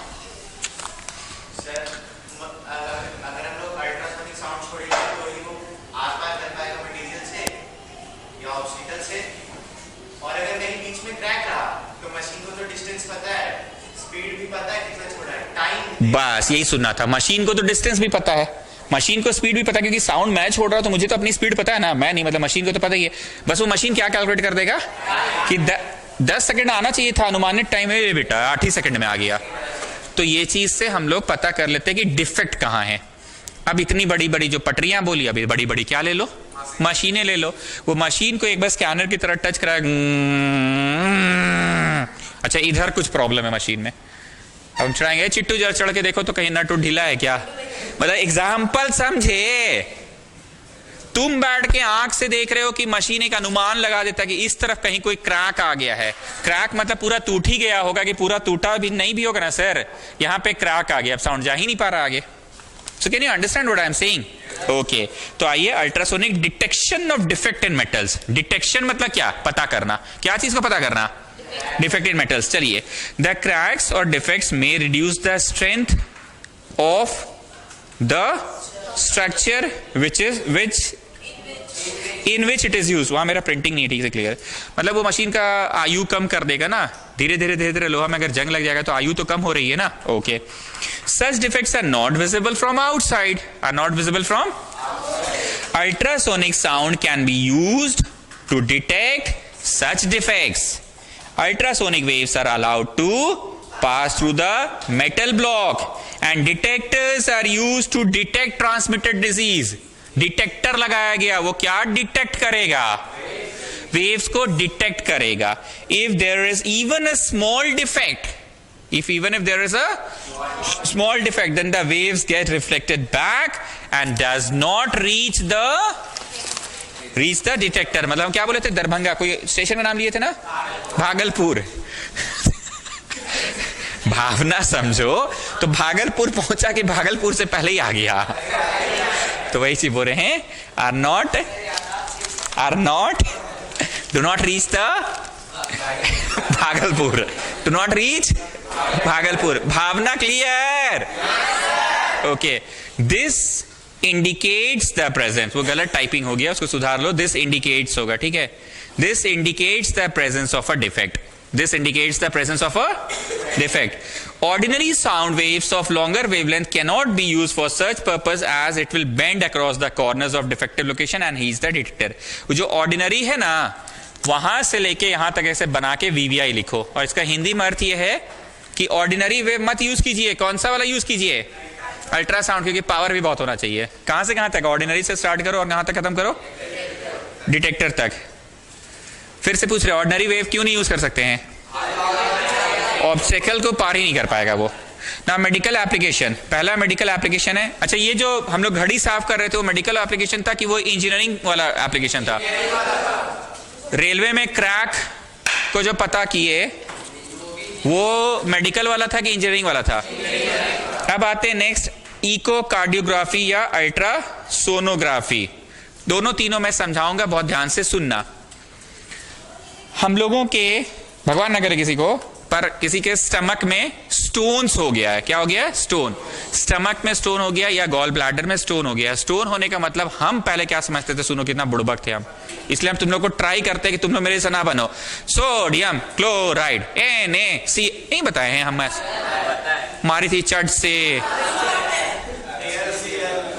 एल्यूमिनियम क्लोराइड AlCl मारी चट से। बाद में ना समझे थे कि वो AlCl3 होता है, और फिर मारी थी एक बार और, मैग्नीशियम क्लोराइड, हमें लिख दिए MgCl मारी चट से। हमने कहा मार रहे हैं, अभी तो NaCl लिखे हैं, तो बाद में पता चला Cl2 होता है, तो हम थे बुड़बक। तो ऐसे ही सुनो, एक जगह और हम कहाँ बुड़बक थे। स्टोन हो गया का मतलब क्या समझते, सुनो, हम लोग जो चावल वावल खाते हैं ना, कंकड़ वंकड़ जो आ जाता है ना मुंह में, वो जाके ना पेट में जमा होते रहता है, वो जमा। अभी यही सोचते थे, ओ माय गॉड, मतलब ज्यादातर बच्चा बचपन में यही सोचता है ना, नहीं आप नहीं सोचते थे, ठीक है, हम तो यही सोचते थे कि जो कंकड़ वंकड़ कभी कभी आ गया मुंह में, खाना में, चूड़ा में या चावल में, वो जाके पेट में जमा होते जाता है, और वही जब जमा होते होते होते तो बहुत बड़ा हो जाएगा, तो उसे ही कहते हैं पथरी। हिंदी में भी कॉल इट पथरी, इंग्लिश में कॉल इट स्टोन्स हो गया है। फिर बाद में मुझे रियलिटी पता चला, एक्चुअली कुछ प्रॉब्लम है, तुम्हारे सेल्स वहां के ड्राई हो रहे हैं, सेल्स वहां के मर रहे हैं। बस वो मरे हुए सेल्स एक जगह इकट्ठा हो गए हैं और इतना हार्ड हो गया है वहां का सेल्स कि वो लगभग पत्थर जैसा कड़ा हो जाता है। सच में वो पत्थर ही होता है, सच में वो पत्थर। हाँ, मैं लेट मी कंप्लीट, क्योंकि हम मजाक भी करते हैं और सीरियस बात भी बोल रहे हैं। वहां का सेल्स बिकॉज ऑफ कुछ प्रॉब्लम है गॉल ब्लैडर के उस हिस्से में या स्टमक के उस हिस्से में, कि वहां का सेल्स धीरे धीरे मर रहा है, ग्रोथ खत्म हो गया सेल का, अब जिंदा नहीं है सेल, मर गया है सेल, डेड सेल एक जगह बस इकट्ठा होते होते होते होते इतना कड़क हो गया, नॉन लिविंग हो गया है कि वो लगभग पत्थर जैसा कड़क हो जाता है। पहले क्या होता था, पेट को काटना, दैट इज कॉल्ड ऑपरेशन करना। ऑपरेट करना मींस व्हाट, काटना। पेट को काटा जाता था, पकड़कर निकाला जाता था, एक बॉक्स में डाल दिया जाता था और फिर पेट को सिल दिया जाता था। हंस क्या रहे हो, सिलाई होता था, एक्चुअली तो यही था ही। अब ना मैकेनिज्म बदल गया थोड़ा, पर कहीं ना कहीं ऑपरेट करना मतलब काटना, ऑपरेट करना मतलब काटना, और उस पत्थर को निकाल दिया जाता था। धीरे धीरे जमाना बदला, अब वो पत्थर को जाकर खींच कर निकालने की आवश्यकता नहीं है, पेट चीरने की, काटने की भी जरूरत नहीं है। अब यहां कंप्यूटर के स्क्रीन पे बैठा रहता है डॉक्टर और माउस क्लिक करता है। क्या करता है? और उसके माउस के क्लिक करने से कैसे प्रिंटर से प्रिंट आउट्स निकलते हैं।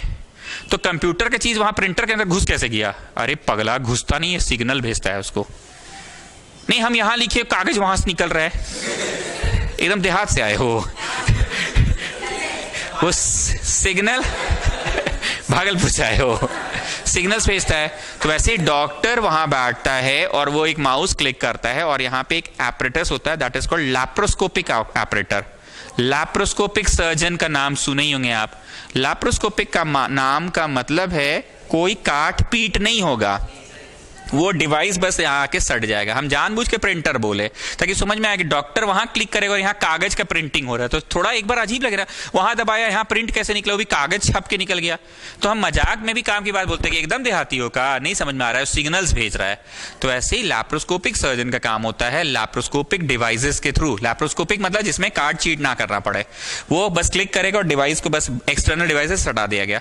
जब उसको हटा दिया जाता है, वो डिवाइस से स्ट्रॉन्ग साउंड वेव्स निकलते हैं। इंफ्रासोनिक निकलते होंगे कि अल्ट्रासोनिक? अल्ट्रासोनिक साउंड वेव्स निकलते हैं और जाकर जहां पर वो डेड सेल है, डॉक्टर वही तो देख रहा है ना, कैमरे के थ्रू अंदर का सारा फोटोज देखता है। हंसीएगा नहीं, पर हम इधर उधर की बातें करके ही पढ़ाना चाहते हैं। आपके कान का कभी भी ऑपरेशन कराने का नौबत आने वाला है अगर, तो डॉक्टर कान को खोलकर नहीं चेक करेगा तुम्हारा कान खराब है कि नहीं। वो एक छोटा सा कैमरा बस यहां सटाता है और कान के अंदर की सारी चीजें तुम्हें दिखला देगा स्क्रीन पे।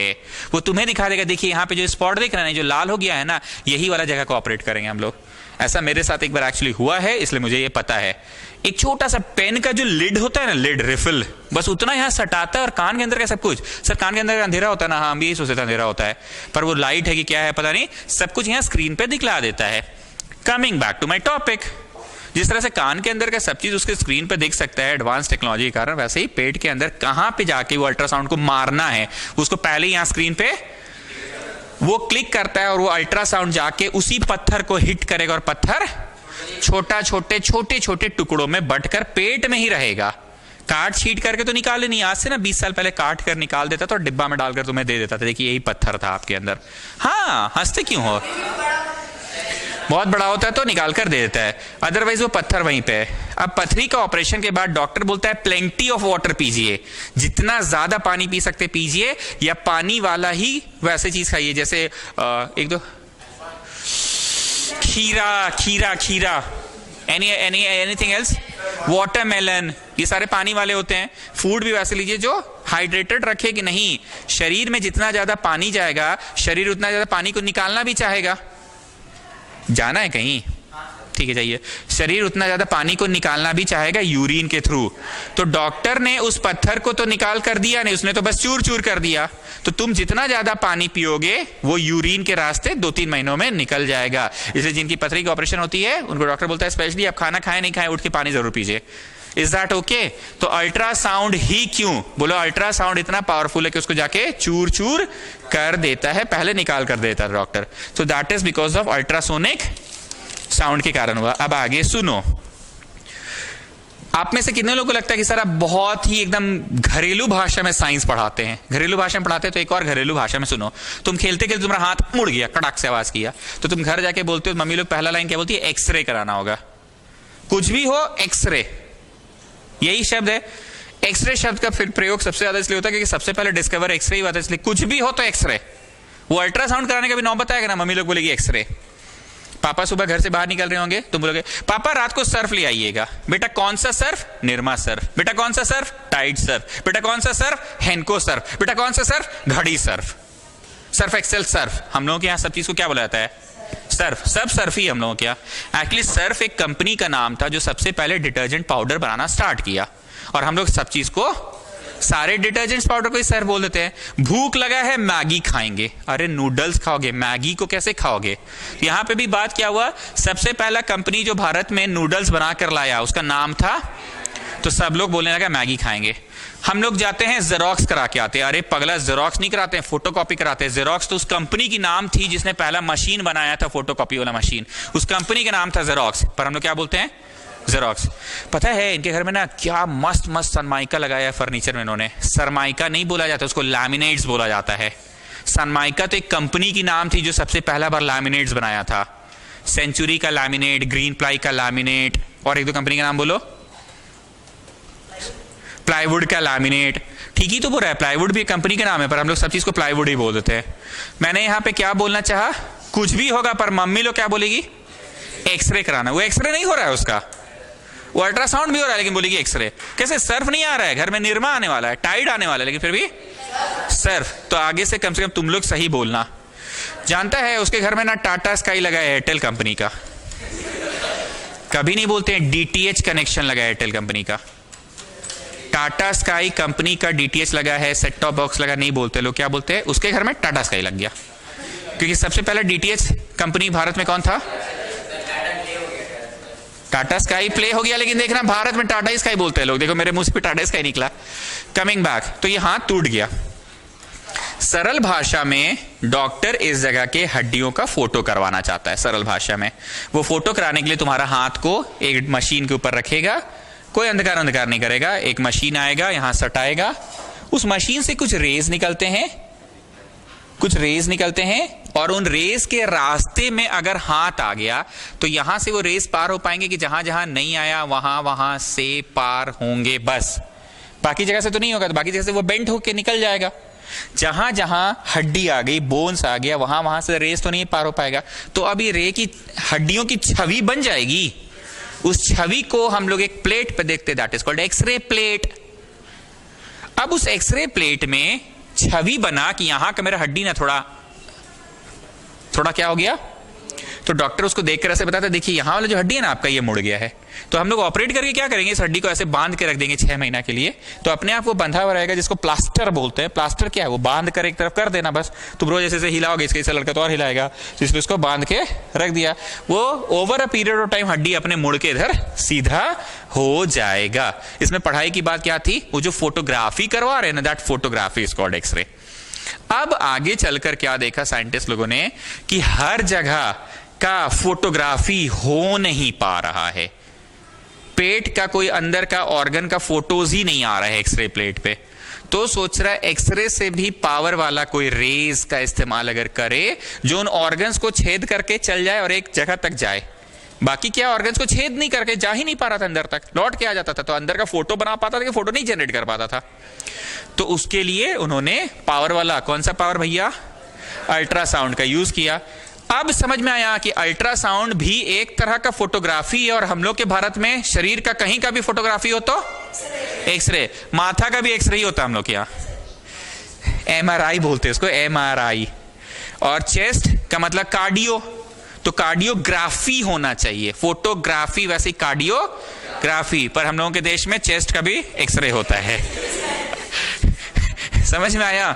सो कैन यू अंडरस्टैंड, यहां रेस का ही सिर्फ खेल है। एक्सरे आर गुड की दे आर इनएफेक्टिव, इसलिए थोड़ा ज्यादा पावर वाला रेस की आवश्यकता पड़ी, और किसका आवश्यकता लिया गया? अल्ट्रासाउंड का लिया गया। अगर आपके घर में सही शब्द का प्रयोग हो रहा है तब तो कोई बात ही नहीं है। पेट रिगार्डिंग कोई भी बात होगा, देखना सुनना, डॉक्टर बोला अल्ट्रासाउंड करा के आइए। कभी परिवार में किसी को पेट रिलेटेड कुछ भी हुआ है, अगर तुम्हारे घर में सही शब्द का प्रयोग होता है तो देखना यही सुनते हो, डॉक्टर बोला अल्ट्रासाउंड, और सही शब्द का प्रयोग नहीं होता है तो पेट का एक्सरे कराना है, माथा का भी एक्सरे और चेस्ट का भी एक्सरे।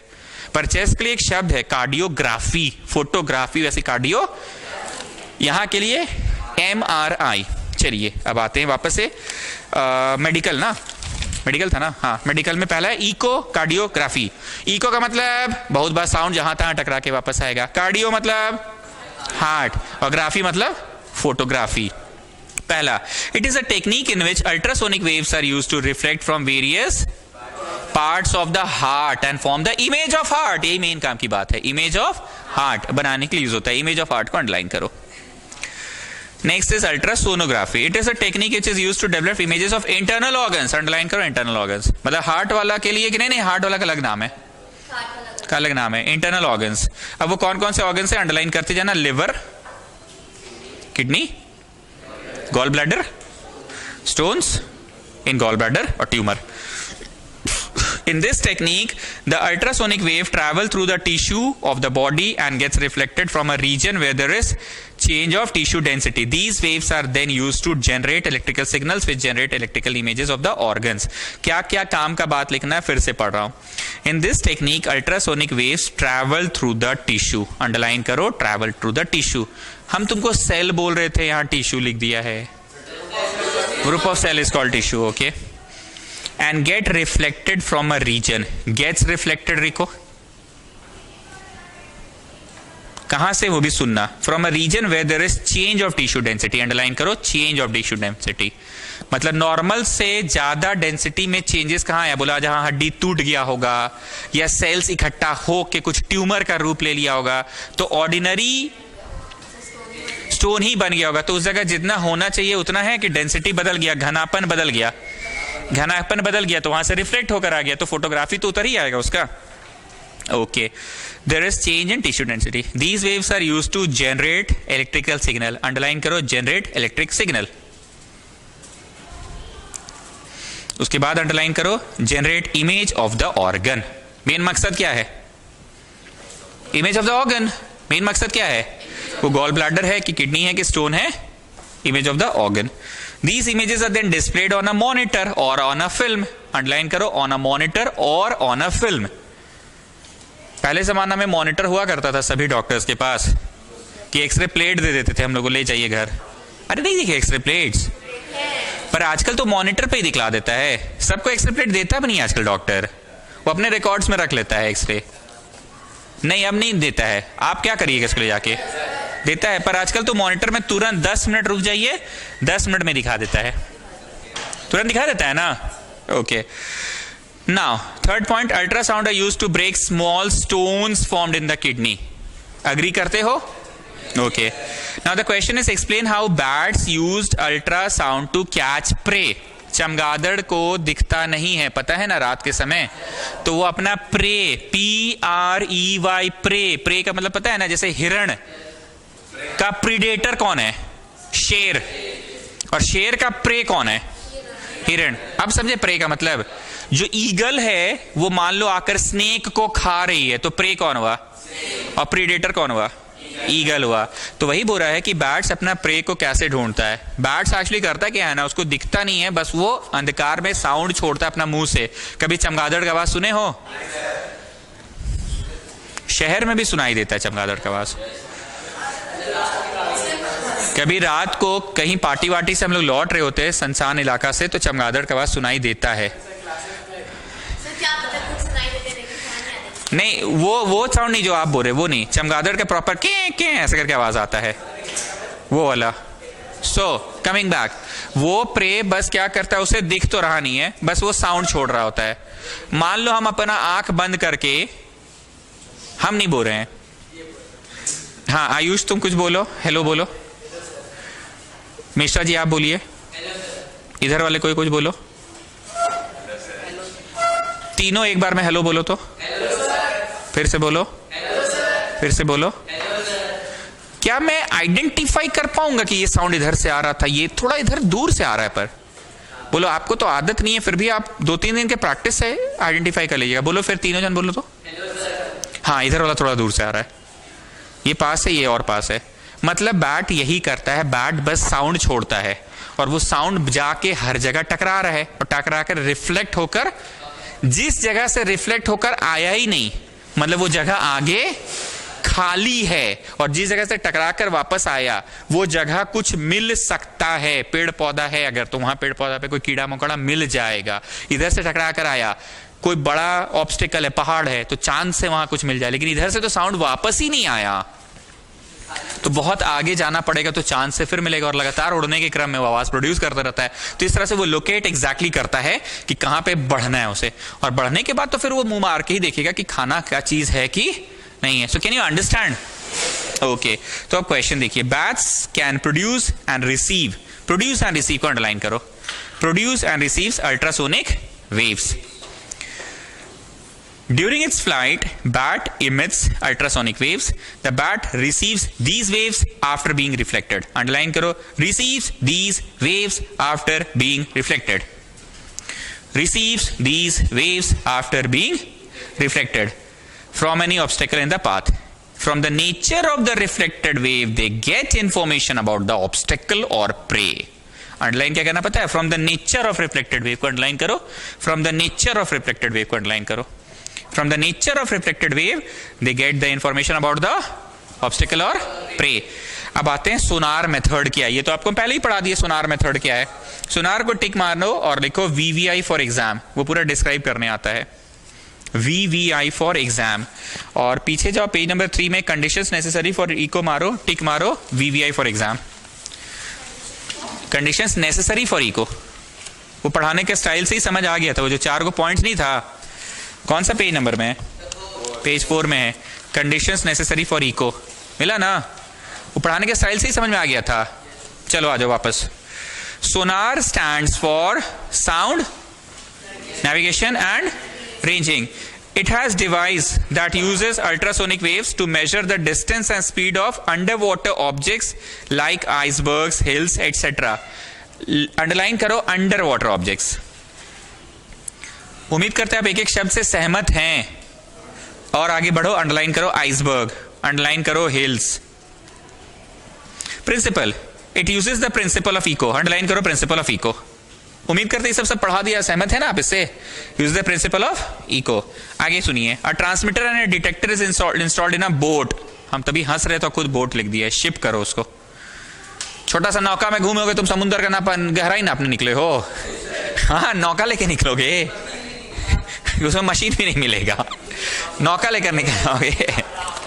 खिलौना लेके चले समुद्र नापने कि शिप लोगे, है ना? तो शिप लेना है। चलो ओके, चलिए transmitter and detector is installed in a ship कर लो, installed in a ship, underline कीजिए इंस्टॉल्ड इन अ शिप। क्या चीज इंस्टॉल है वो आपको दिख जाएगा। The transmitter transmits ultrasonic waves, underline करो transmits ultrasonic waves, which travels through water and after striking the object gets reflected. Underline करो after striking the object gets reflected. आप लोग सब चीज से सहमत नहीं? सब तो सब तभी समझाए थे, जाएगा और टकरा के वापस आ जाएगा, gets reflected. Next point, the reflected waves are sensed by the detector. जहाज में क्या लगा हुआ है? डिटेक्टर। एक है ट्रांसमीटर, एक है डिटेक्टर। ट्रांसमीटर सिग्नल छोड़ा और ट्रांसमीटर का छोड़ा हुआ सिग्नल को रिसीव कौन किया? डिटेक्टर। ट्रांसमीटर का काम है ट्रांसमिट करना मतलब छोड़ना, और डिटेक्टर का काम है रिसीव करना मतलब डिटेक्ट करना। ओके, तो अंडरलाइन करो sensed by the detector, sensed by the detector, which converts ultrasonic waves into signals. Next point, the distance of the obstacle is calculated by using the formula 2D equal to S into T. Box बनाओ, VVI है। अब तो शायद 4 बार सुन के आपको याद ही हो गया 2D क्यों लगता है, एक तरफ जाने का एक तरफ, तो 2D हो गया S equal to S into T. This method is also called eco ranging. This method is also called को अंडरलाइन करो। Now student, structure of human ear को छोड़कर एक बार आइए पेज 5 में कुछ छूटा हुआ है क्या? नहीं। पेज नंबर 4 में कुछ भी छूटा है क्या? हाँ, ये छूट गया। Okay okay okay okay okay, चलो आते हैं सुपरसोनिक साउंड किसे कहते हैं। एक कॉमन सेंस से बताइए मिश्रा जी, स्कूटी चलाए हैं आप कभी? अच्छा, आप चलाए हैं। कितना का स्पीड में चलाए हैं? ठीक है, चलो 50 किलोमीटर पर आवर बोला ना भाई, मतलब 50 किलोमीटर पर आवर, हाँ या ना? क्या हम अपने कोचिंग में तुमको ये करवा चुके हैं 5/18 से इंटू किया जाता है, कि आज फिर करके समझाएं? अरे कैसे नहीं जी, 1000 बार तो समझाएं। किलोमीटर के स्थान पे क्या लिखो, नहीं सिखाए हैं? और घंटा की जगह पे 3600 सेकेंड्स, 0 कट्टा 2 5 218, कैसे नहीं समझाएं? कि इसीलिए ना स्कूल वाली टीचर बोलती थी कि 5/18 से इंटू करो, और हम लोग मुंह देखते रहते कि क्यों बोलती है 5/18 से करने। ये शायद आप बॉयज बैच गर्ल्स बैच किसी में भी आए होंगे, मैं जरूर बताए थे। चलो ये मोटा मोटी 3 कट रहा है। 3 मतलब तुम्हारा स्कूटी का रफ्तार 15 मीटर पर सेकेंड है, ठीक? ओके, क्या लगता है ट्रेन का स्पीड 100 किलोमीटर पर आवर हो सकता है? ज्यादा ही होगा। हेलो, हाँ हाँ हाँ बोलो अमन। हाँ हाँ, थर्ड फ्लोर।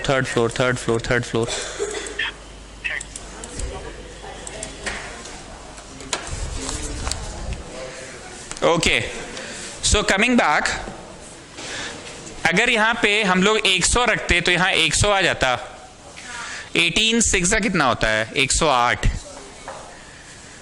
30 मीटर पर सेकेंड। हम इतना बस बुलवाना ये चाह रहे हैं कि क्या लगता है जापान में जो ट्रेन चलती है उसकी रफ्तार कितनी होगी? जापान बोल रहे, अब तो भावना समझो, बस यही सुनना था। 300 मीटर पर सेकेंड, यही सुनना था मेरे को। 300 मीटर के रफ्तार से ट्रेन चलता है वहां पे।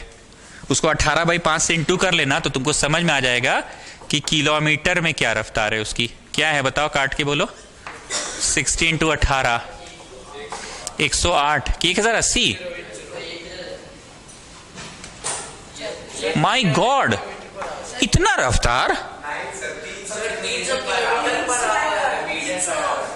वो ठीक बोल रहा है, मीटर पर सेकंड है। अरे ये 1080 तो किलोमीटर 1 घंटा का है बाबू, तो 1 घंटा में 1000 किलोमीटर नहीं चलेगा।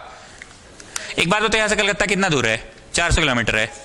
कलकत्ता जाकर आ जाएगा जापान का ट्रेन कितना देर में? बोलो बहुत ही कम समय में। हेलो, हाँ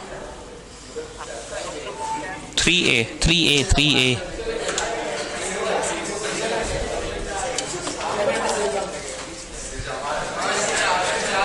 एक मिनट, 1000 कोई बड़ा चीज नहीं है। यहां से कलकत्ता 400 किलोमीटर है। 400 किलोमीटर कलकत्ता बाउंड्री, शहर जाओगे तो 450 हो जाएगा। तो कलकत्ता जाकर आना इज 900, कोई बहुत ज्यादा थोड़ी 1000। जापान वाला ट्रेन में अगर बैठोगे तो बहुत ज्यादा समय नहीं लेगा। हम सिर्फ और सिर्फ यहाँ पे ये बोलना चाह रहे हैं कि हम लोगों के पृथ्वी पे मुमकिन है ऐसा ट्रेन बनाना जिसकी रफ्तार कितनी है? और तुम्हें पढ़ाया गया था कि साउंड की रफ्तार कितनी है। यहां पे ट्रेन शुरू किए जापान वाला, और हम चिल्लाए या कोई डिवाइस के थ्रू आवाज पैदा की। जानते हो वहां पहले कौन पहुंच जाएगा? अरे भावना अभी भी नहीं समझ रहे हो। चलिए, जब 300 वाला ट्रेन है तो 350 वाला भी ट्रेन हो ही सकता है। भावना ये बोलना चाह रहे हैं साउंड जितना जल्दी पहुंचे ना उतना देर में आजकल ट्रेन पहुंच जा रहा है, ये बोलना चाह रहे हैं। Can you understand? उतना देर में ट्रेन चल जा रहा है। मतलब क्या ऐसा मुमकिन है कि कोई चीज ट्रैवल करे साउंड की गति से? बोलो हाँ, आजकल तो ट्रेन ट्रैवल कर रहा है साउंड की गति से। उसी को बोलते हैं सुपरसोनिक साउंड।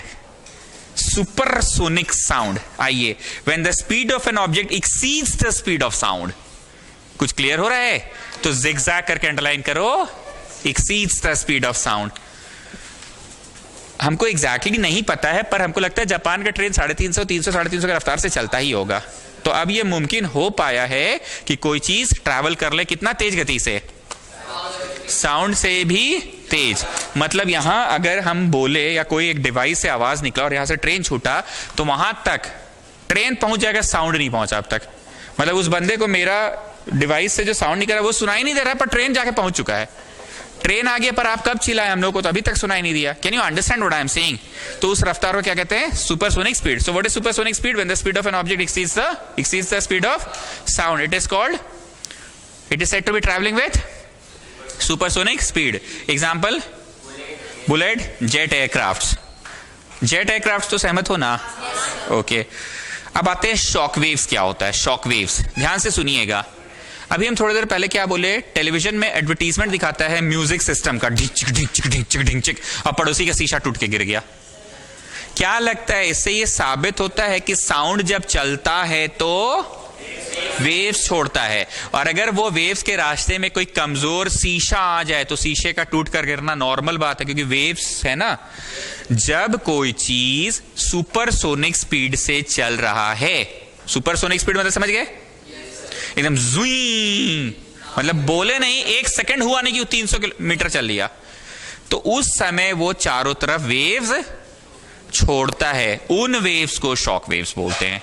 जब कोई चीज सुपरसोनिक स्पीड से चल रहा है तो चलते वक्त वो चारों तरफ वेव्स छोड़ता है, उन वेव्स को शॉक वेव्स बोलते हैं। आइए पहले ऊपर वाला अंडरलाइन कर लो, exceeds the speed of sound, कर लियो ना। चलो, when a sound producing source moves with a speed higher than that of sound, सहमत हो?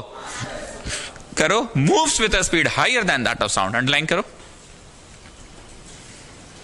फिर से बोल रहा हूं, moves with a speed higher than that of sound, करो underline. Then it produces shock waves, then it produces shock waves in air. These shock waves carry a large amount of energy. आगे हम लिखवाए नहीं है, पर energy इतना होता है कि उससे शीशा भी टूट जाएगा। तो it produces shock waves, वो भी अंडरलाइन कर लो, it produces shock waves। कृति अभी तक रांची नहीं आई है,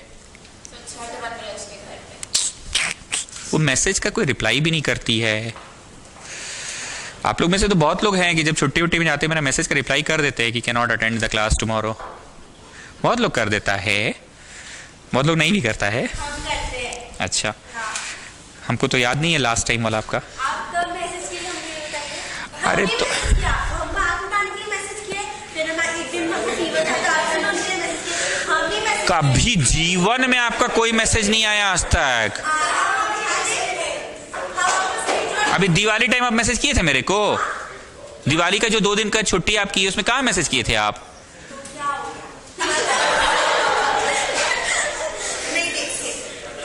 एक बार कभी पास्ट में आप किए थे। बॉयज लोगों को ज्यादा रहता है, तुरंत करता है message, can not attend the class today. Divyani का आया हुआ रहता है, can not attend the class today, I am not well, can I get the video tomorrow. Nandini का आया हुआ रहता है हमेशा, she can not attend the class today. हाँ, वीडियो का भी आया रहता है। अच्छा ठीक है, मतलब कंपनसेट कर देते हैं आप। अच्छा, हम थे कहाँ वैसे, क्यों हम ये सब बात बीच में लाए? बीच में ये बात आया क्यों? क्या की? अच्छा, कृति का बात से वहां चल गया, बात कहां से कहां निकल गया। ठीक है, एक्चुअली जब आप अंडरलाइन कर रहे थे ना तो हमको लगा कृति को भी बार बार से देखना पड़ता था अंडरलाइन कर रही है कि नहीं, करती नहीं है। नहीं, मतलब हमको आदत है यहाँ कृति को देखने का। चलो, अरे रुको ना भाई। शॉक वेव्स क्लियर हो गया। पेज नंबर 4 से बैक आ जाओ। 3 में कुछ छूटा हुआ है क्या? 2 और 1 में कुछ ऐसा जो हम रीड नहीं किए हैं? पक्का? तो अब सिर्फ स्ट्रक्चर ऑफ ह्यूमन ईयर बचा है। इसको हम लोग अब नेक्स्ट क्लास अपने अपने बैचेस में करेंगे। 2 मिनट रुक जाओ, अभी हड़बड़ाना नहीं। बॉयज लोग बॉयज बैच में आएगा और गर्ल्स लोग, वो तो मैसेज आपको आएगा ही। And thank you students. पूछो किस बात के लिए?